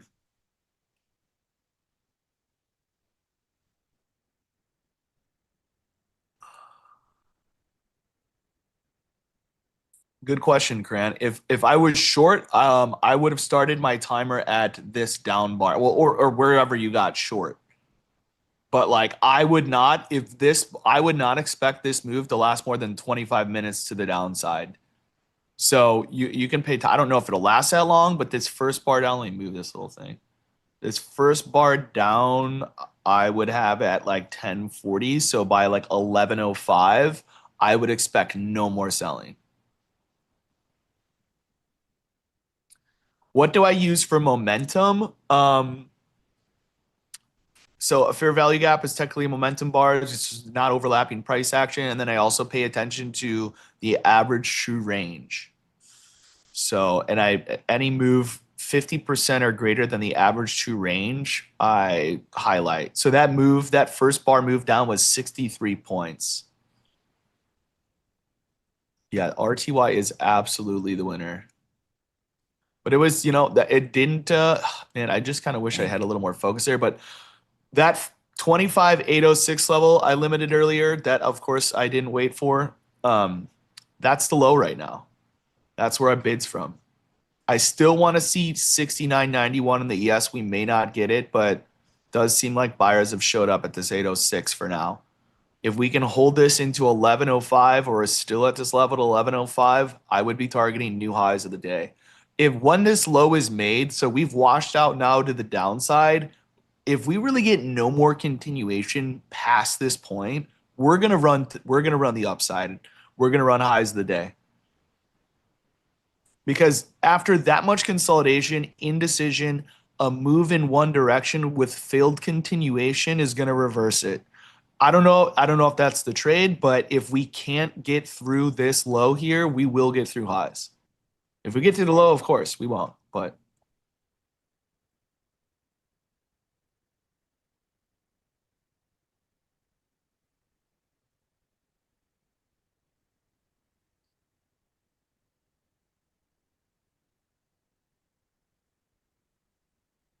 How did you get 25 minutes?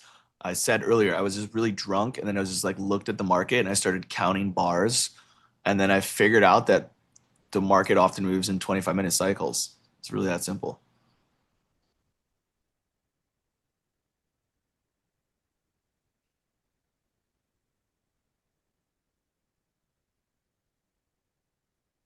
Oh, so scary. Bidding at that 26 again. I'm just going to move my stop a little lower, which I hate moving my stop, but just because my stop's so close to the level I initially wanted to buy, I do not want to get wicked out.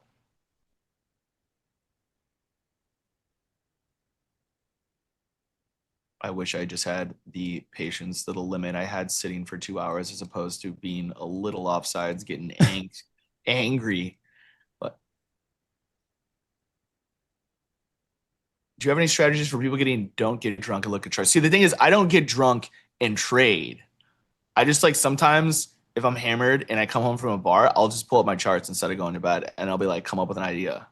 I've done it like 3 times. It's not something that I do a lot, but I've done it 3 times. And every one of those times, I just stared at the chart until I figured out something that I wanted to figure out. Like I was like, a really great trader told me that I need to measure time, but he wouldn't give me anything else. And then I was like, okay, like time, like what? And then I just started looking at the market and I was like, okay, time. And then I was like, wow, like the market seems to move in 25-minute increments. Why it does that, I don't know, but I've seen it enough. I'm trying to long at 28s, 828.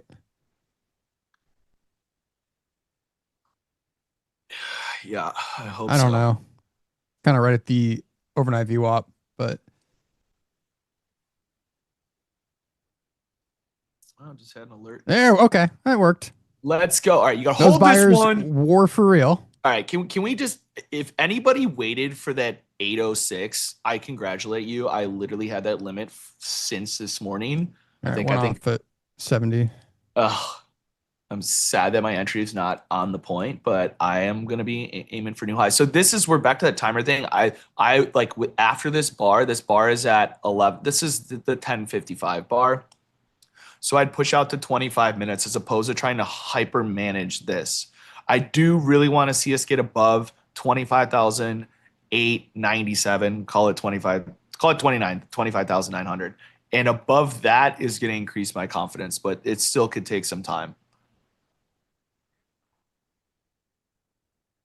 My stop's in profit now on this runner, but Hi, that guys. was Welcome. wild. It was a Trump tweet, apparently. Hey, Nick. I told you we needed a tweet. What did I say? Yes, Leo. I like your outfit, brother.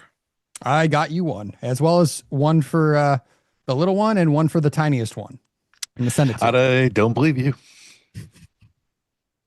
Just wait. I think he's being serious. Oh my God. I almost bought a a deer blind too while I was there. Maybe another grill. Like there's so many things you could purchase at Bucky's. Apparently, all you have to do to come up feeders? with a great strategy is just get wasted and start He counting cracked the time. code. That was the takeaway for me of trading with Jack. That has probably been my biggest nugget thus far. Is Yeah. that's Jack's alpha right there. Is just to basically turn your brain off, which I think some of us just forget to do sometimes. Yeah, exactly. Exactly. Yeah. Sometimes you just got to look at things from another perspective. I'm gonna have my wife go pick up a couple of cases of beer now. Let me know. I'll run it back with you. It's been about like a year since I've done it, but I'll run it back with you. Yeah. Leo, did you take the mid short? One of the several times apparently worked. Yeah, it took there was, like 6 of them. The week open, I shorted that Mm-hmm. and then shorted the mid about 3 times. And then when you said I bet he's short, I was actually buying it. Oh no. So I'm long 814 right now. Okay, you got a better entry than me. My second ad was at 825s, but I got one off up here, so I'm happy. Yeah. He pays for those paper cuts earlier. Yeah. I just failed at shorting that today, apparently. It was a good day to be a green line enjoyer. Yes. For sure. The week open. I mean, yesterday too, the year open. Yeah. It just was continued to pay. You could have played that that little range. Yep. Several times. For sure. How did I get 806? I can't tell you everything. You got to show up to NT Live and watch me. If I told you everything I know, I'd have to kill you. Jack. Oh, we can't say kill. I won't kill you. I'm just kidding. Yeah, you can't use that C word either, by the way. Okay. Yeah, I when I saw your chat, I thought back on what I said. I was like, oh yeah. I can't use that word. Yeah, It's a bad word. Oh, I missed it. It's not the C word you're thinking of. It's not the Australian C word. Right. You're not supposed to use the G word either in front of Leo. What's the G word? Yeah, because it's in the room with us. Are you long? Oh, Gamma. Yeah. Yeah. I'm still long one runner from 825s. Okay, cool. Well, hold it to highs with me. Yeah, I think that's my plan. Dude, come on. Look at that. I'm gonna hold. I'm holding for highs as well. Everyone's long? Bar. Yeah. Oh, team long. Let's all go. 4 Are of you us long are too, Leo? Yeah. Oh my goodness, we're all on the right side of the market. What's your entry? I had a limit literally at 25,806 for 2 hours, and then I canceled it, and I'm long from 848. But well, you should drink more, and that yeah, will no, help I need you. to. That's Yeah. the problem is I'm sober right You now. can crack the code of holding your limits. Exactly. No, that one I haven't figured out. After 2 hours of consolidation, I throw in the towel. I'm actually going to trim one right here at the mid because we've sold it 4 times. Maybe we'll sell it a 5th. 5th time's the charm. All right. That's It's a great already entry. It's been a killer day here. So. All right, that's it for me this week. Everybody, once again, like and subscribe to the stream. Watch these great traders do what they do, which is make money. And me and Nick will probably see you next week. Mm-hmm. Nick, let me Bye, guys. see you. We're gonna need more of Nick in the Bucky's costume. Well, apparently, just like you somehow conned me into this, Deli conned me into wearing it again next week. Because the Did he chat really? once again has hit some like count before he was off the air. So That's great. I'm just being conned into wearing costumes on stream by my friends. Did he? So he put out a thing that basically he was promising that you would wear a onesie again. Yes, he said I would bring it back for the afternoon trade the close if the chat got over. I think it was like 350 likes before he was off the air. Wow. That is. So That's yeah, evil. It was stone cold. That's next level. I mean, clearly he knows that is my value add to the stream is I am that draw apparently. I mean, that IRL video is dope. Did you feel weird? Like, how Yeah, did it I did. feel Because I was holding a recording camera, yourself. like I was holding my phone as the camera, and Yeah. it's like it's one thing if I had something and it would look like I was actually producing Like a some level gimbal. of real content. Yeah, like But you I need looked a just like gimbal. it. I looked like an asshole. Let's be serious. I think there was someone in your video. There was someone in Nick's video who was like staring at him record that. Yeah. All All right. right. See you So, guys. good luck, guys. Trade safe. Bye. We'll see you next week. Peace. Take care. What up, Leo? We need an update. Oh, I got it. You got the book? I Did got you the start book. reading it? I did start reading it, and I got to, hold on, got to the first challenge where like he makes you write stuff, like answer the Yeah. questions and stuff. So I Yeah. stopped there so that I can actually like do it. Nice. But I did start reading it. It's really good. Sick. Yeah. And it's Awesome. actually like I hate to say this, but it's a very easy read. Yeah. No, You don't it is, like for it's sure. not boring. Like Yeah. I felt Yeah. I felt like I could everything that I was reading, I could depict in my head. Right. Yeah. He did a good job of illustrating kind of what happened and making it, yeah, like you said, easy to read. Yeah. I told you I'd do it though. Thank you. Someone said, I can't read. Can you read it to us? No, we will not be doing that. The book is Can't Hurt Me by David Goggins. Good morning, chat. How are you doing? Cooper's almost done with the book. It's good. Oh, nice. Wait, the book will teach you the greatest lesson in trading, that buy exhaustion isn't real. That's right, Nick. Started to listen to Painting the Tape podcast. Thank you. It's a super highly and high demand podcast. We have about 10 listeners.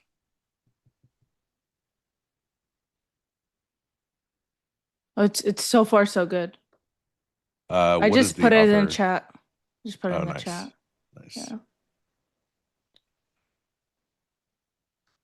So my position here is just to sit and let this trade work. It's just a one lot runner. You know, we came up to this OR mid. You know, it's sold, like I said, 3 times. And you know, if we can break out of this range, I think there'll be maybe some good momentum trades to take.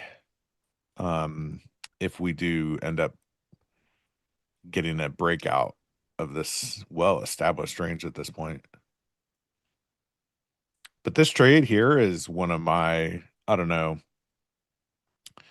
I really enjoy some of these trades where you have a clear range and then you get a break of the range that fails, because usually they're good trades that go, you know, quickly, and often have a potential for like bigger moves, like a much bigger move than some of the other intraday trade setups that you might get. So I'm always looking for those little, you know, failed breakouts, so to speak, where, you know, you kind of have that established range, break and fail.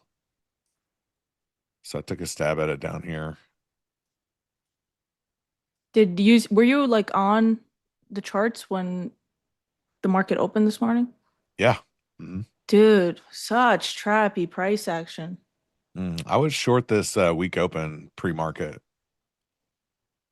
And then sold it again here.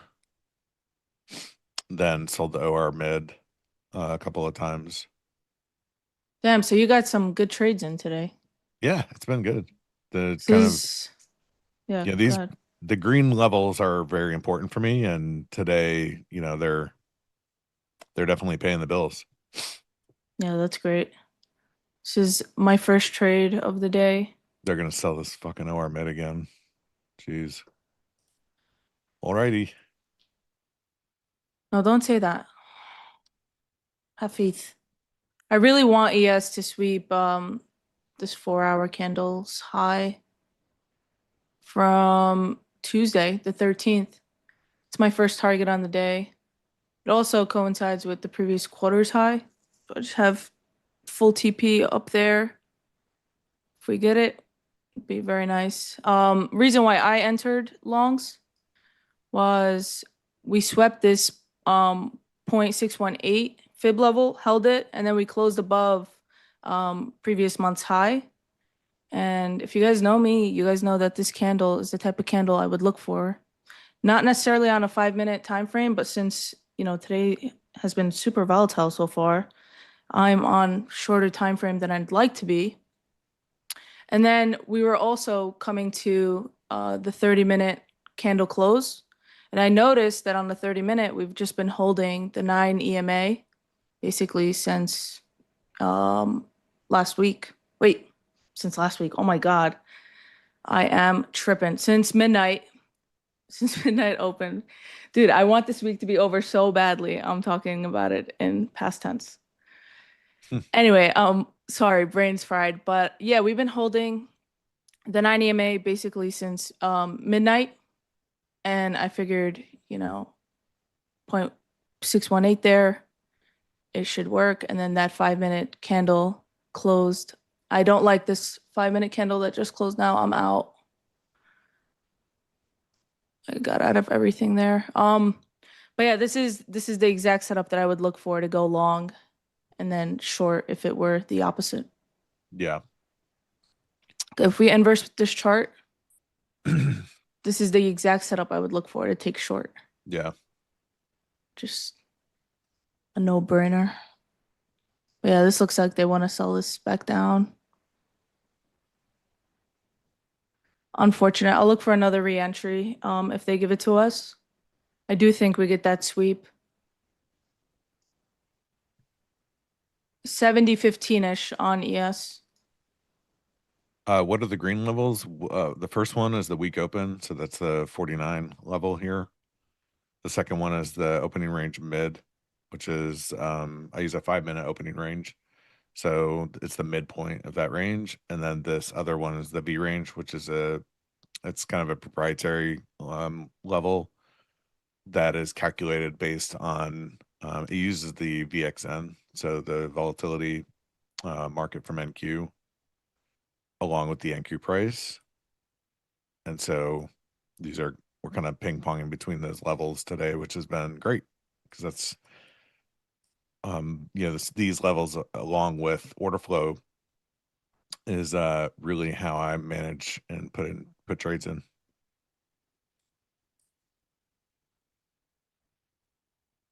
Leo, What we Nick do in the said short that move.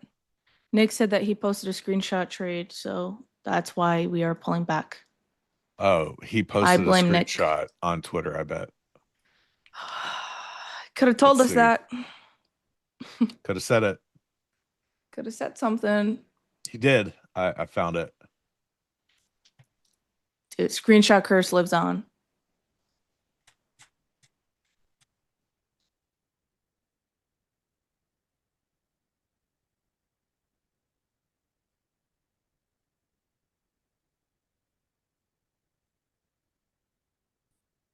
UC Desert. No, I don't think we're gonna do any shorts. I'm not in shorts at least.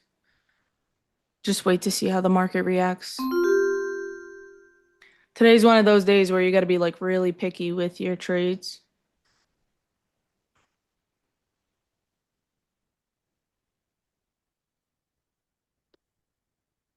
What's silver doing?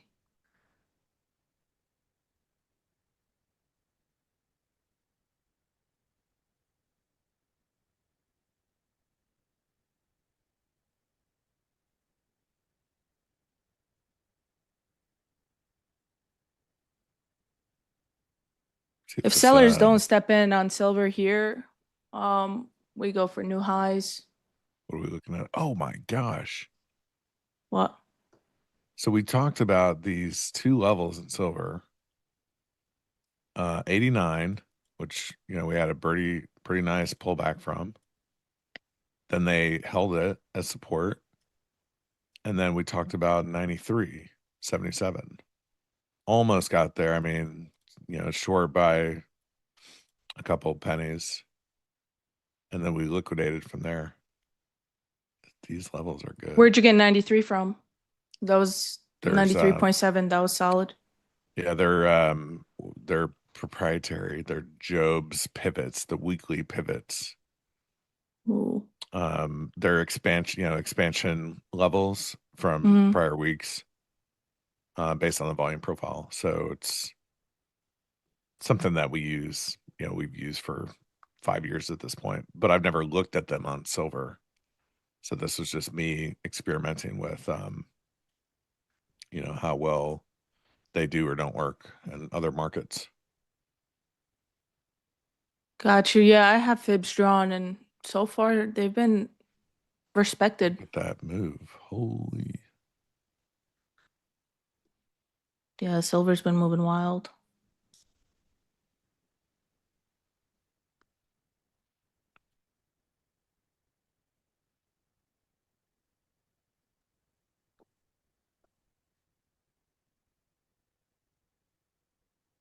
The wicks on ES today, gross.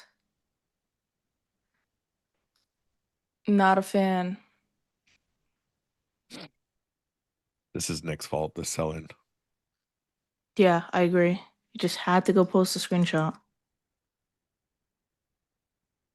Andres, you only trade the SP. No, I dabble in the metals as well.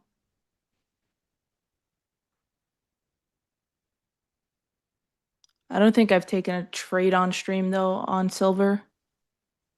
So you guys only see me trade ES. Leo, you want to be like shocked? You should look at the Russell.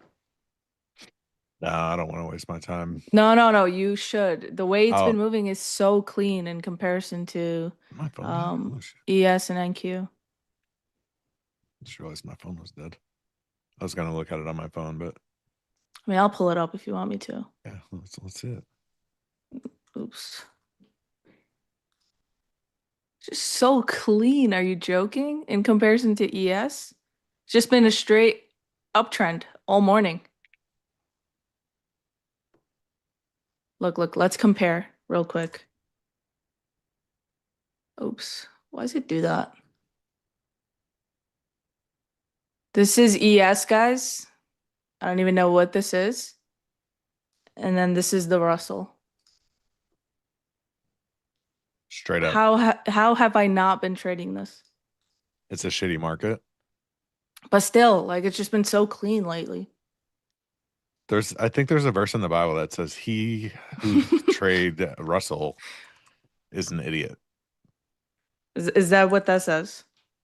No offense, Deli.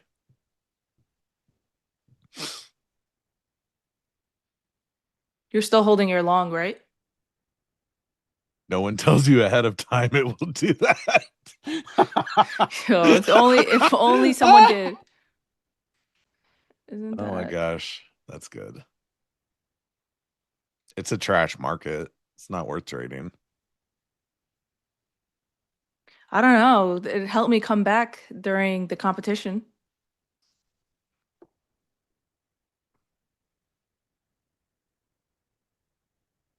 Yeah, cool down, Dave.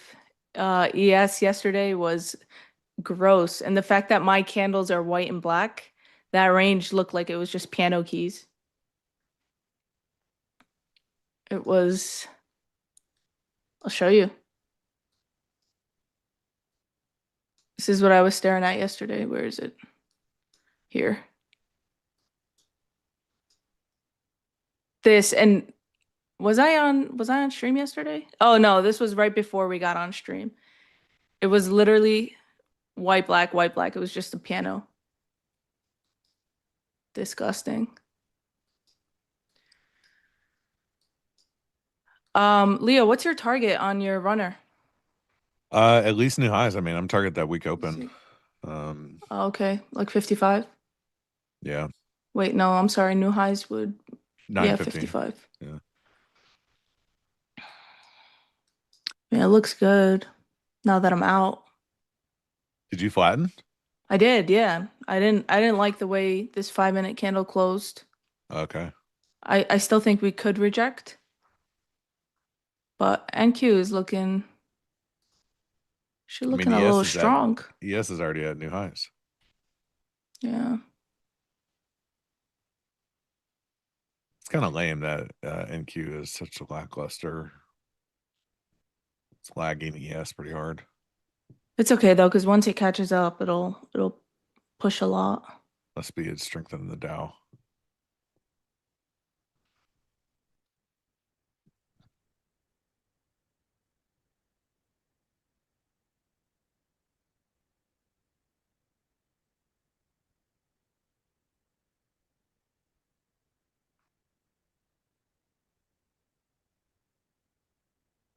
Trying to read the chat.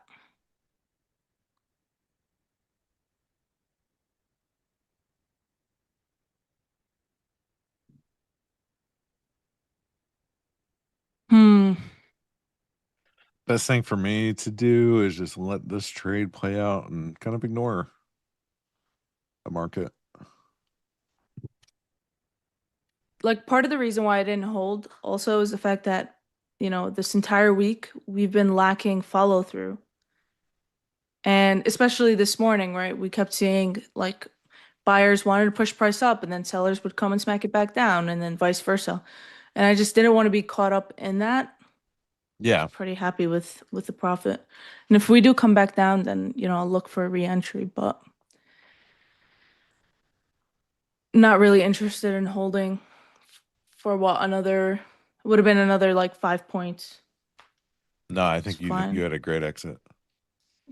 Thank you. I was mid explanation and I'm like, wait, I need to get out of this.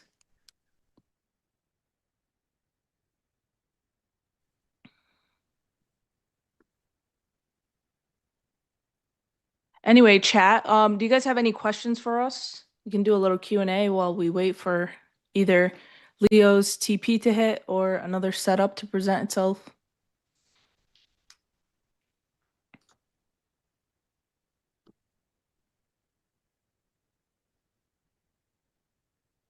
The Russell is important if your portfolio needs exposure to the hot tub and jet ski sectors.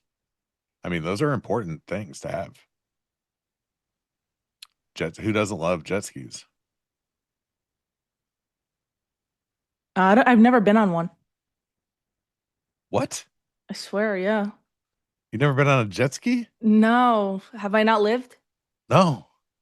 Yeah, no, I've never been on one. What else have you not done? Probably a lot. Damn. I don't know. Jet skis are really fun. You can go super fast. Obviously, you can, do whatever the hell you want because it's just you on it. And you can do some fun things. I mean, I'd want to do four-wheeling. Have you been four-wheeling? No, never. No. Bro, what? Nope. I don't know. Yeah, sorry guys. I need to send a gift card for a jet ski. I won't say no to that. That's funny. What do you guys do when you're feeling FOMO in the market if you're not streaming? I really don't have FOMO anymore. I used to. And the only thing that fixed my FOMO was I stopped looking at the market 24/7. Okay, yeah, go ahead. That was the only thing that I could do is like limit my screen time or limit the time that I have my platform open. And then I became less concerned about what the market was doing. Because I think initially when you start trading, you kind of have two parts of there's FOMO, which is like, oh, there's a move and I missed it. Or B, you could have FOMO of, you got out of a trade too early and, oh, look at the gains I could have had. And then you have FOMO of wanting to trade because you can't, because you're doing something else. And for me, the only way to really deal with that was recognize that one, you're never going to have a perfect exit on a trade. Two, you're never going to catch every move. And if you try to catch every move, you're going to lose money for sure. And then three, just limit your screen time so that, you're trading at this time and you're doing homework or maybe back testing, whatever else at this time. And when you do those items, you don't trade. Just creating and establishing rules and guidelines for yourself that those routines, when you build those in, eliminate FOMO just because of the nature of creating those guidelines for yourself. Yeah, for me, unfortunately, I am in front of the charts basically the entire day. So the only time I do feel FOMO is if I'm in a trade, I get stopped out, and then I watch it go without me. That is like the only time where I'm like, damn, I wish I could get back in. Yeah. But if I have zero intentions on getting into a trade and I don't see my setup present itself, but the market goes without me, or whatever, it pumps or dumps, then it is what it is. But yeah, like right now, ES is pushing.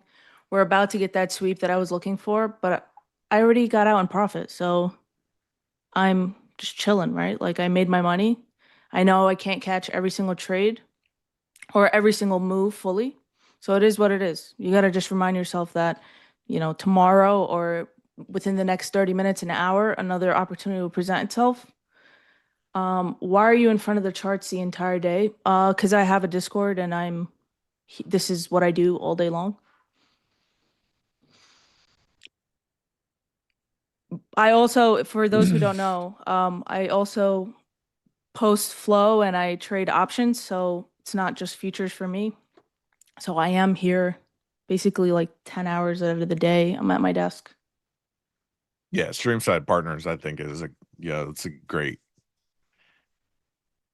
It's kind of funny. It's like having the discipline to just turn off your charts and go do something else. Is actually, once you start doing it consistently, it's just like, oh, I'm gonna go do something else.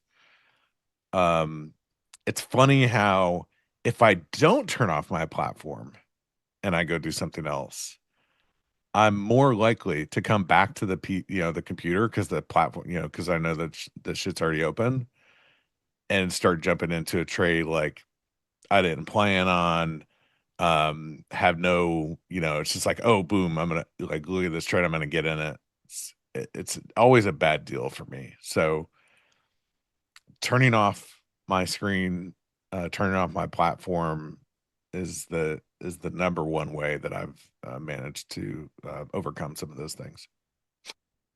Yeah, I have to force myself during Asia session to just not open up TradingView because I know if I open it up, then I'm more likely to take a trade. And then before you know it, I'm freaking up till 3 a.m, and then I feel like a zombie the next day. So yeah, I was doing that actually a lot in September, October when gold was just on that crazy run. I would trade every single Asia session and I'd be up all night long. I think I've said it before, I would have alarms set in 30-minute increments. I could just wake up in the middle of the night, check my position, go back to sleep. And I would just do that. But I mean, is the money worth it? I don't know. It was nice back in October, but now I try not to trade Asia as much.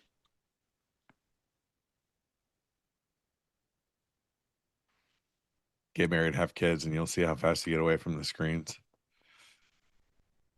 Yeah. Hey, Phoenix, I didn't say it was healthy. I'm not telling you guys to do it. I'm just someone asked a question and I'm being honest. So yeah.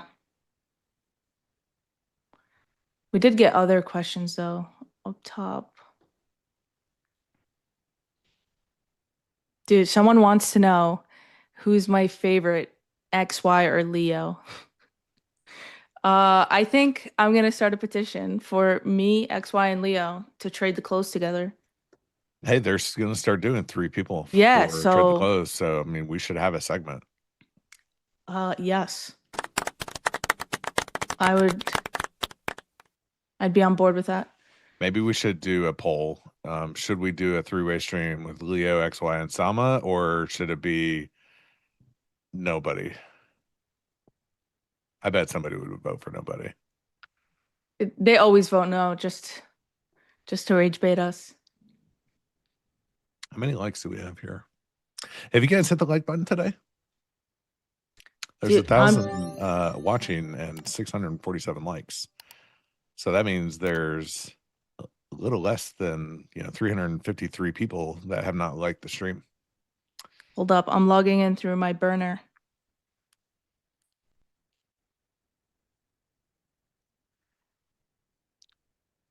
Leo and 2 monitors. That would be the stream. What about Leo and 3 monitors? Already Oh, gave enough my 1 like monitors. to the Bucky's onesie. Okay, here's the poll should be Leo, Salma, and XY, or Nick-In-a-Onesie. Oh, Nick's gonna win that one. I don't know. How many likes to get Salma? Yeah, a hat, an Order Flow Labs hat. How many likes? He doesn't want to get me a hat, guys. It's okay. I probably wouldn't wear it.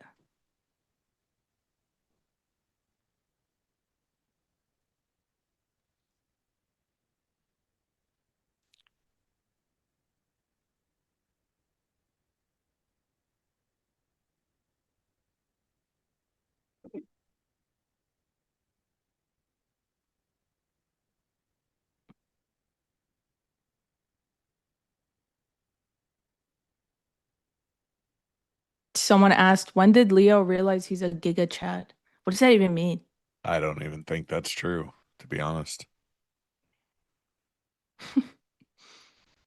I'm still reading like old messages. Yeah, bro, that happened. That was like so 20 minutes ago.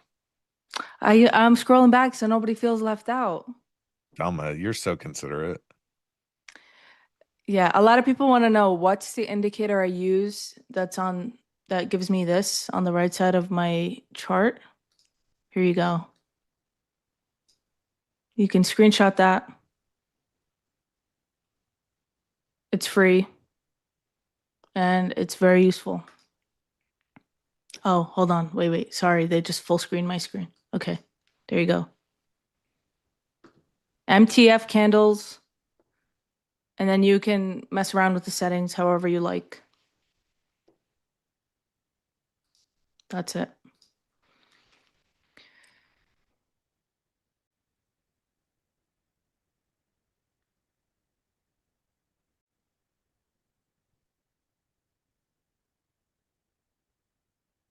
Hey, I didn't steal his $50 gift card. He gave it to me. And I still bought the book.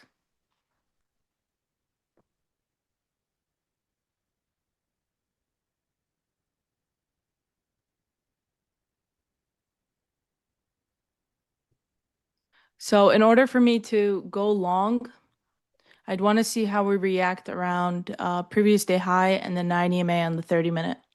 If we ever get back down there.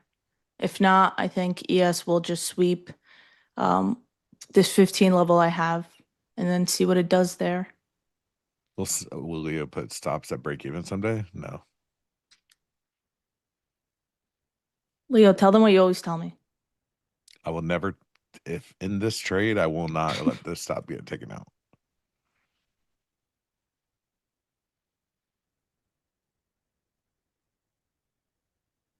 There you go. You got a couple questions in the chat. How do I get the delta volume profile on the right of his chart without affecting his price? These are custom. These are our own written volume profiles, so we built them to be able to do that.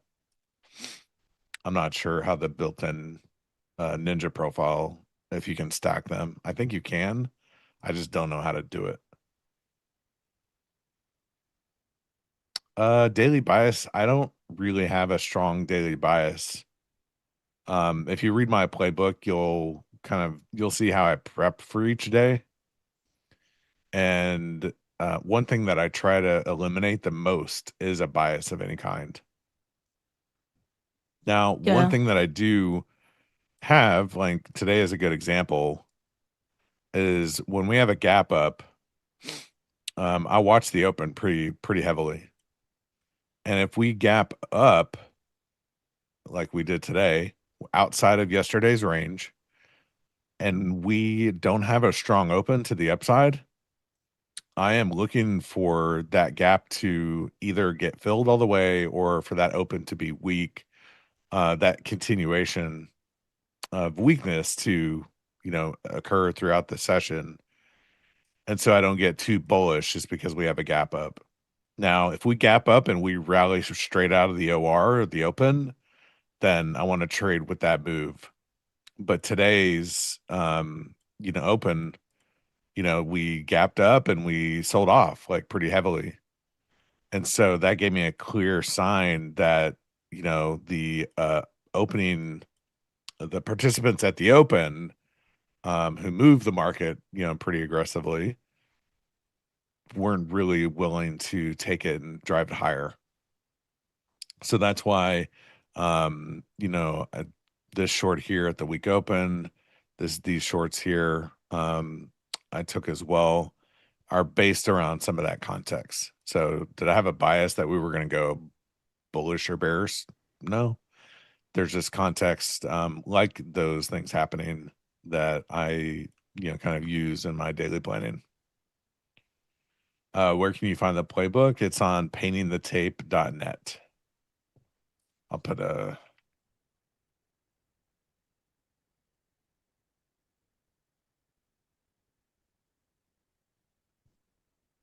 Have you shared your layout? I can. I'll one thing some of these things we're beta testing the way we're producing the levels. So I think once those are out, I will definitely share them more freely, because they're changing. Every other day we're getting kind of an update from the development team. So I don't want to share something that's going to get changed in a day or two. That makes so much more sense now. I read your playbook. Hey, that's awesome. Appreciate that.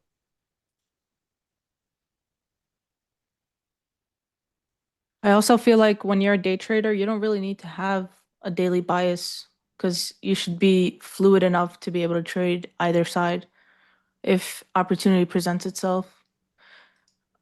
Every morning, though, I like to, look at the higher time frames and then come up with if this happens, then I'll do, this.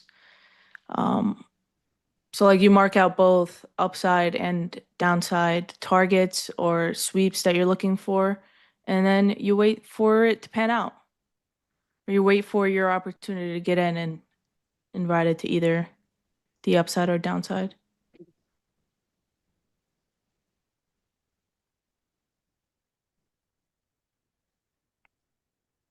Yeah, be like water. Leo, you mentioned a while back getting the news for today's events for NT. Yeah, that's going to happen for sure. That's part of what we're beta testing. There's a whole package that we're just, making sure works well. So What's that? Like so just economic basically data? economic, like a widget for economic data. So, and then Nice. it alerts you when, when those things are coming up. Nice, nice.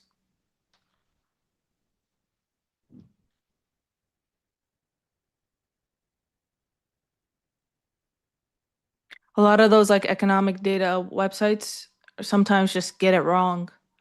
Because I also make my own like economic calendar for my group Yeah. that gets posted every night.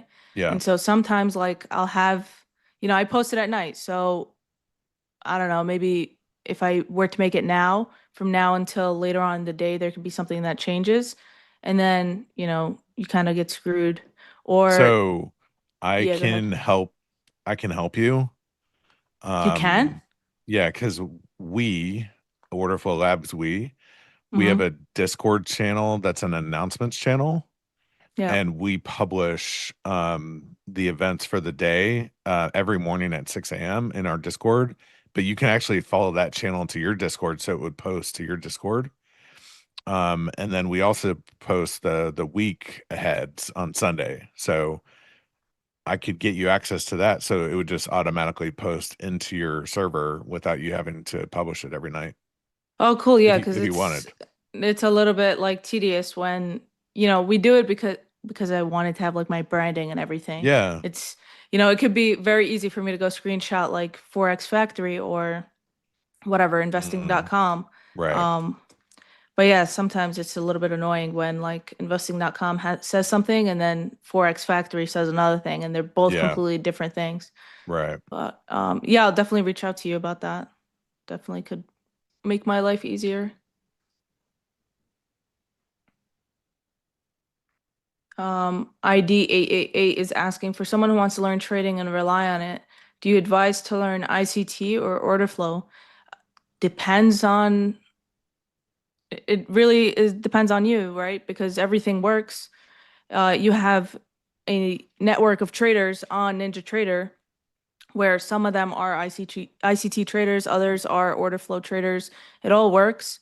Just depends on what best resonates with you, what makes more sense for you. Maybe neither of them makes sense for you. But yeah, it's personal preference, I think. Leo would tell you order flow. I would tell you what puts money in your pocket and jives with your style and strategy. You know, your personality is one thing. You know, Yeah. people are gonna. You know, I talked to somebody that yesterday. He's mainly kind of an ICT concepts trader, and he looked into order flow for a while, and it was just, you know, one of his biggest challenges as a trader was over trading. And so looking at the order flow aspect of it didn't really help his over trading, which anybody that trades with order flow can understand that statement. And so for him, it was just like, you know, order flow trading really isn't, looking at the order flow didn't really help him. You know, maybe hurt him more than it helped him, because he, you know, while he gained insight into what's going on behind the scenes, sometimes that made him overreact to certain things happening.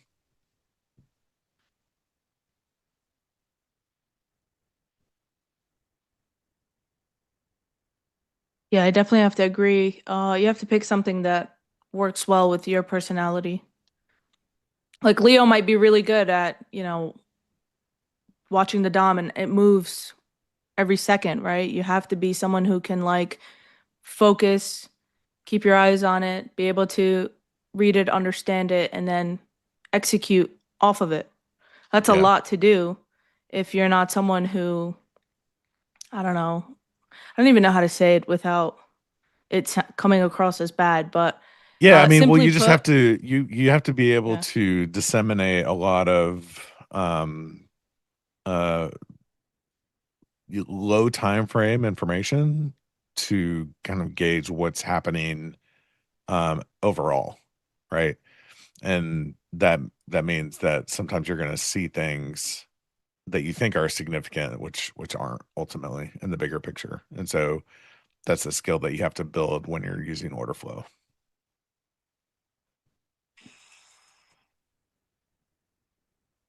Yeah, someone just asked what's my like what do I use? I like to keep it simple. I just use key levels. I put key levels, fibs, and the 9 EMA, and all of those work well for me, as well as just keeping an eye on like how a candle closes. So like for example, my entry for my longs before was based off of this 5-minute candle, right? We held the 0.618 fib. We held previous month's high. We held this specific level 1, 2, 3, 4 times, right? I entered on this candle once this candle closed. This 5-minute candle, the way it closed, just came across to me as a very bullish candle.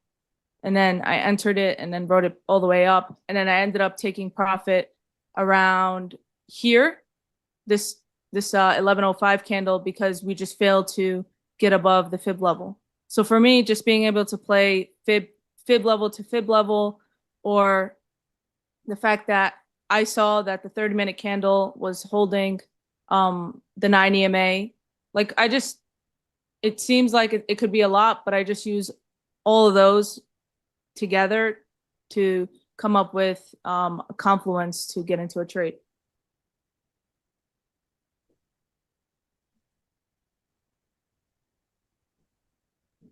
But yeah, fibs are awesome.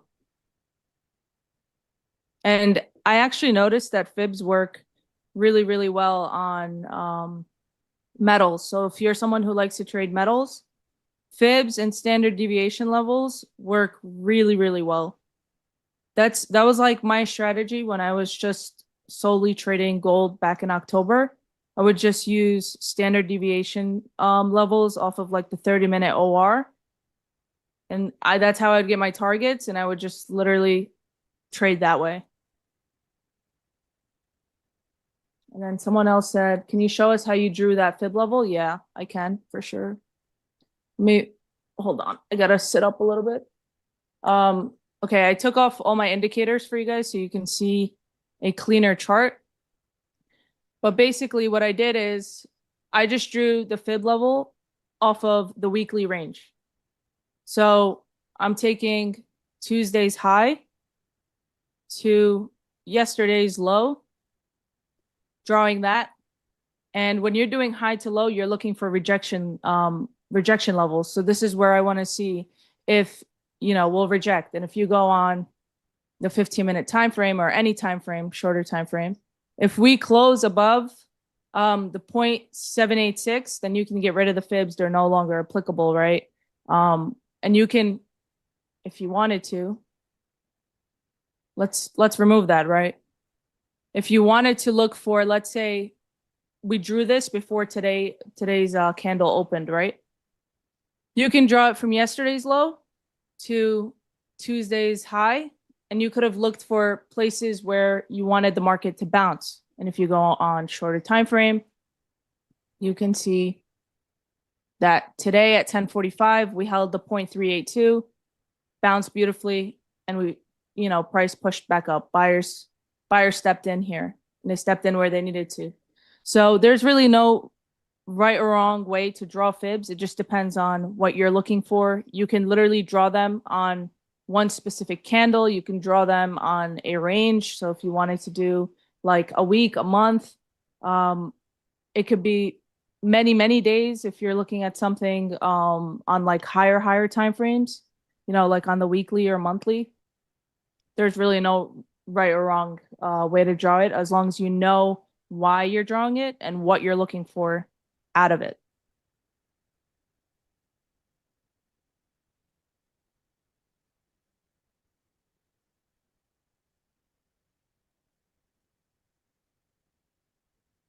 Until we can like clear this 0.786 level, I'll just keep the fib on the way I had it drawn before. Yeah, Mr. Shadow, let me know how, if it ends up working out for you. Mess around with it and see how it works. And then obviously fibs are great for when we're at all-time highs if you wanted those extension levels. That's how I was able to get my levels for silver.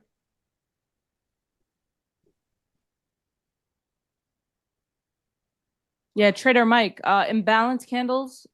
I love drawing fibs on imbalance candles and seeing where we might potentially either bounce or reject depending on how I draw it. And I need my indicators back. A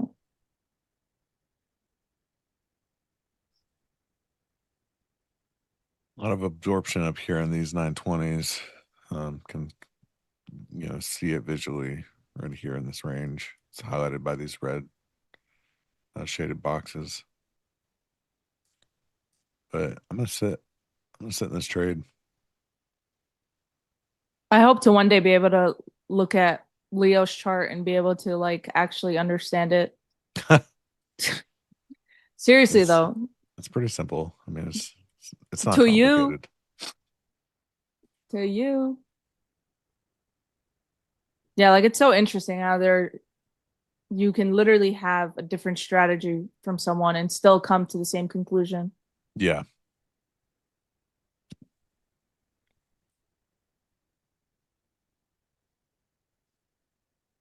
Yeah, defined. When I first heard about fibs, it sounded like the most complicated thing ever. And no one could explain it in a way where I could actually understand it in simple terms until like I started to just mess around with it. And I had like a good buddy of mine who uses it a lot. And still, he was never able to explain it to me like in simple terms. But when you're drawing from top to bottom, you're looking for rejections, and bottom to top, you're looking for bounces.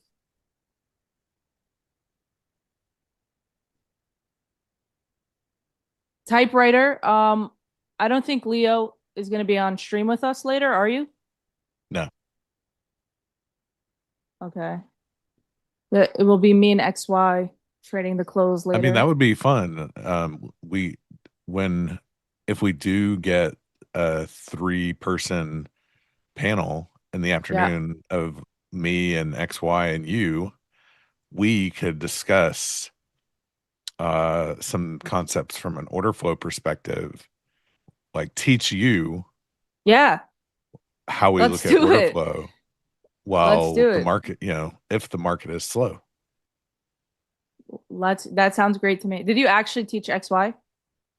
I heard you say that yesterday. I don't really say that I ever taught anyone. But I've known XY since 2020, and he was, he joined OFL, and first he was one of our original, members, and he's been around for years. I don't ever claim that I taught anyone everything they know. That was just a joke when I said that yesterday. Oh, okay, I wasn't sure, but real quick, guys, we just got the sweep of that 4-hour level that I marked out, and then you see instantly seller stepped in, pushing price back down. I just don't think that. I mean, as of right now, I'm not fully convinced by the seller's strength just yet. Yeah, I mean, there's still lots of reloading of the bid. Yeah.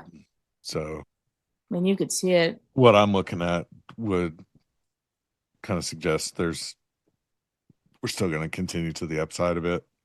I mean, I could see us taking out previous week's high as well. Like, we're right there, might as well. Yeah, and NQ. Yeah, I mean, I was talking about ES, but oh, okay. I don't have those levels in front of me. NQ is still, I mean, 60 points or so. That's relatively close for NQ. But anyway, back to what we were saying. If we do that stream where it's me, you, XY, and you guys are teaching me your method, guys, chat, I promise you, I will ask all the questions everybody else would be asking. I won't be afraid to ask a dumb question. So let's do it.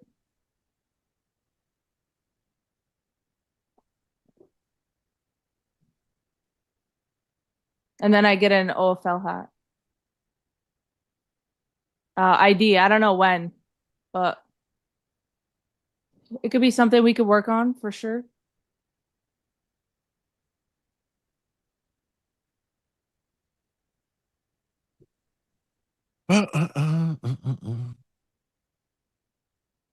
What's up, Jim? Hey, Jim. How you guys doing? Good. Just How are you? Watching this trade marinate. We could, I don't know. I don't want to put words in Mission Control's mouth because they got a lot of stuff going, but we could do a triumvirate. Is that how you say that word? What? Don't ask me. I don't know. How do you say that? Triumvirate? See, the thing is, I wanted to make sure we stayed away from the other words that could be used for a 3-person panel. The threesome. I get it. I didn't want to use it either, but now that you mentioned it. I knew you would take the bait. Jim, you are right. It is so easy to take the bait on that. It's so funny. And you're a bad influence, Leo. No. Any event. So just walk us through the strategy here at the end here of this trade, Leo. Yeah, so there was that little consolidation area this morning. We poked below it.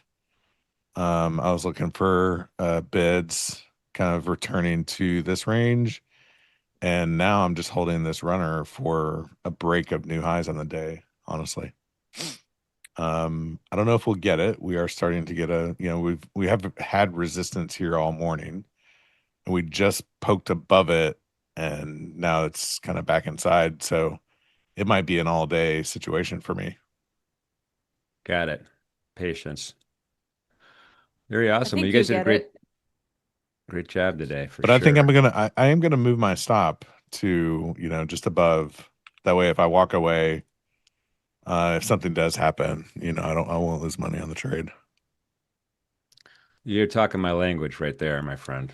The chat was very concerned about my stop placement. They're usually, you know, concerned about where my stops are. Yeah, they usually are.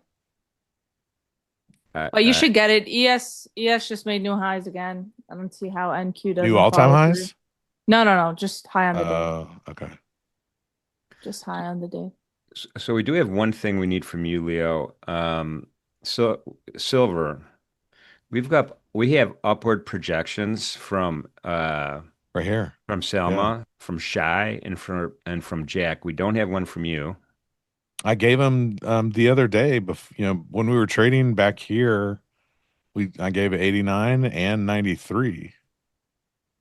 All right, so give me your next big level. I'm going to put it on my chart, and we're going to see who's the champion. Just they're equal distance, so I just need a calculator. Let's see if I can do it with a little Ninja's got that ruler tool you could use. cheat sheet here. They have that ruler tool, huh? Leo, you got to say your soundbite. Can you fix the ruler tool to the chart? Yeah. It requires a couple of clicks. Did you initiate it? One second. What I might do is just put a fib on it and just use a fib extension. There you go. Oh, I need the extension one. You could pull it up to 50, so you can start at 0, go to 50 at your high line, and then the 100. Oh, okay. See, you got all the tricks. Clearly, I use fibs a lot. I just got done explaining how to use it. We're gonna get there. I'm typing in Leo right. I'm getting this on my chart. Okay, so the next one would be 98.5. 98.5. All right, you're forever ingrained. 98.55. 98.55. Okay. Mm-hmm. I'll leave this up here. All right. Silver, away! That is a hell of a soundbite there.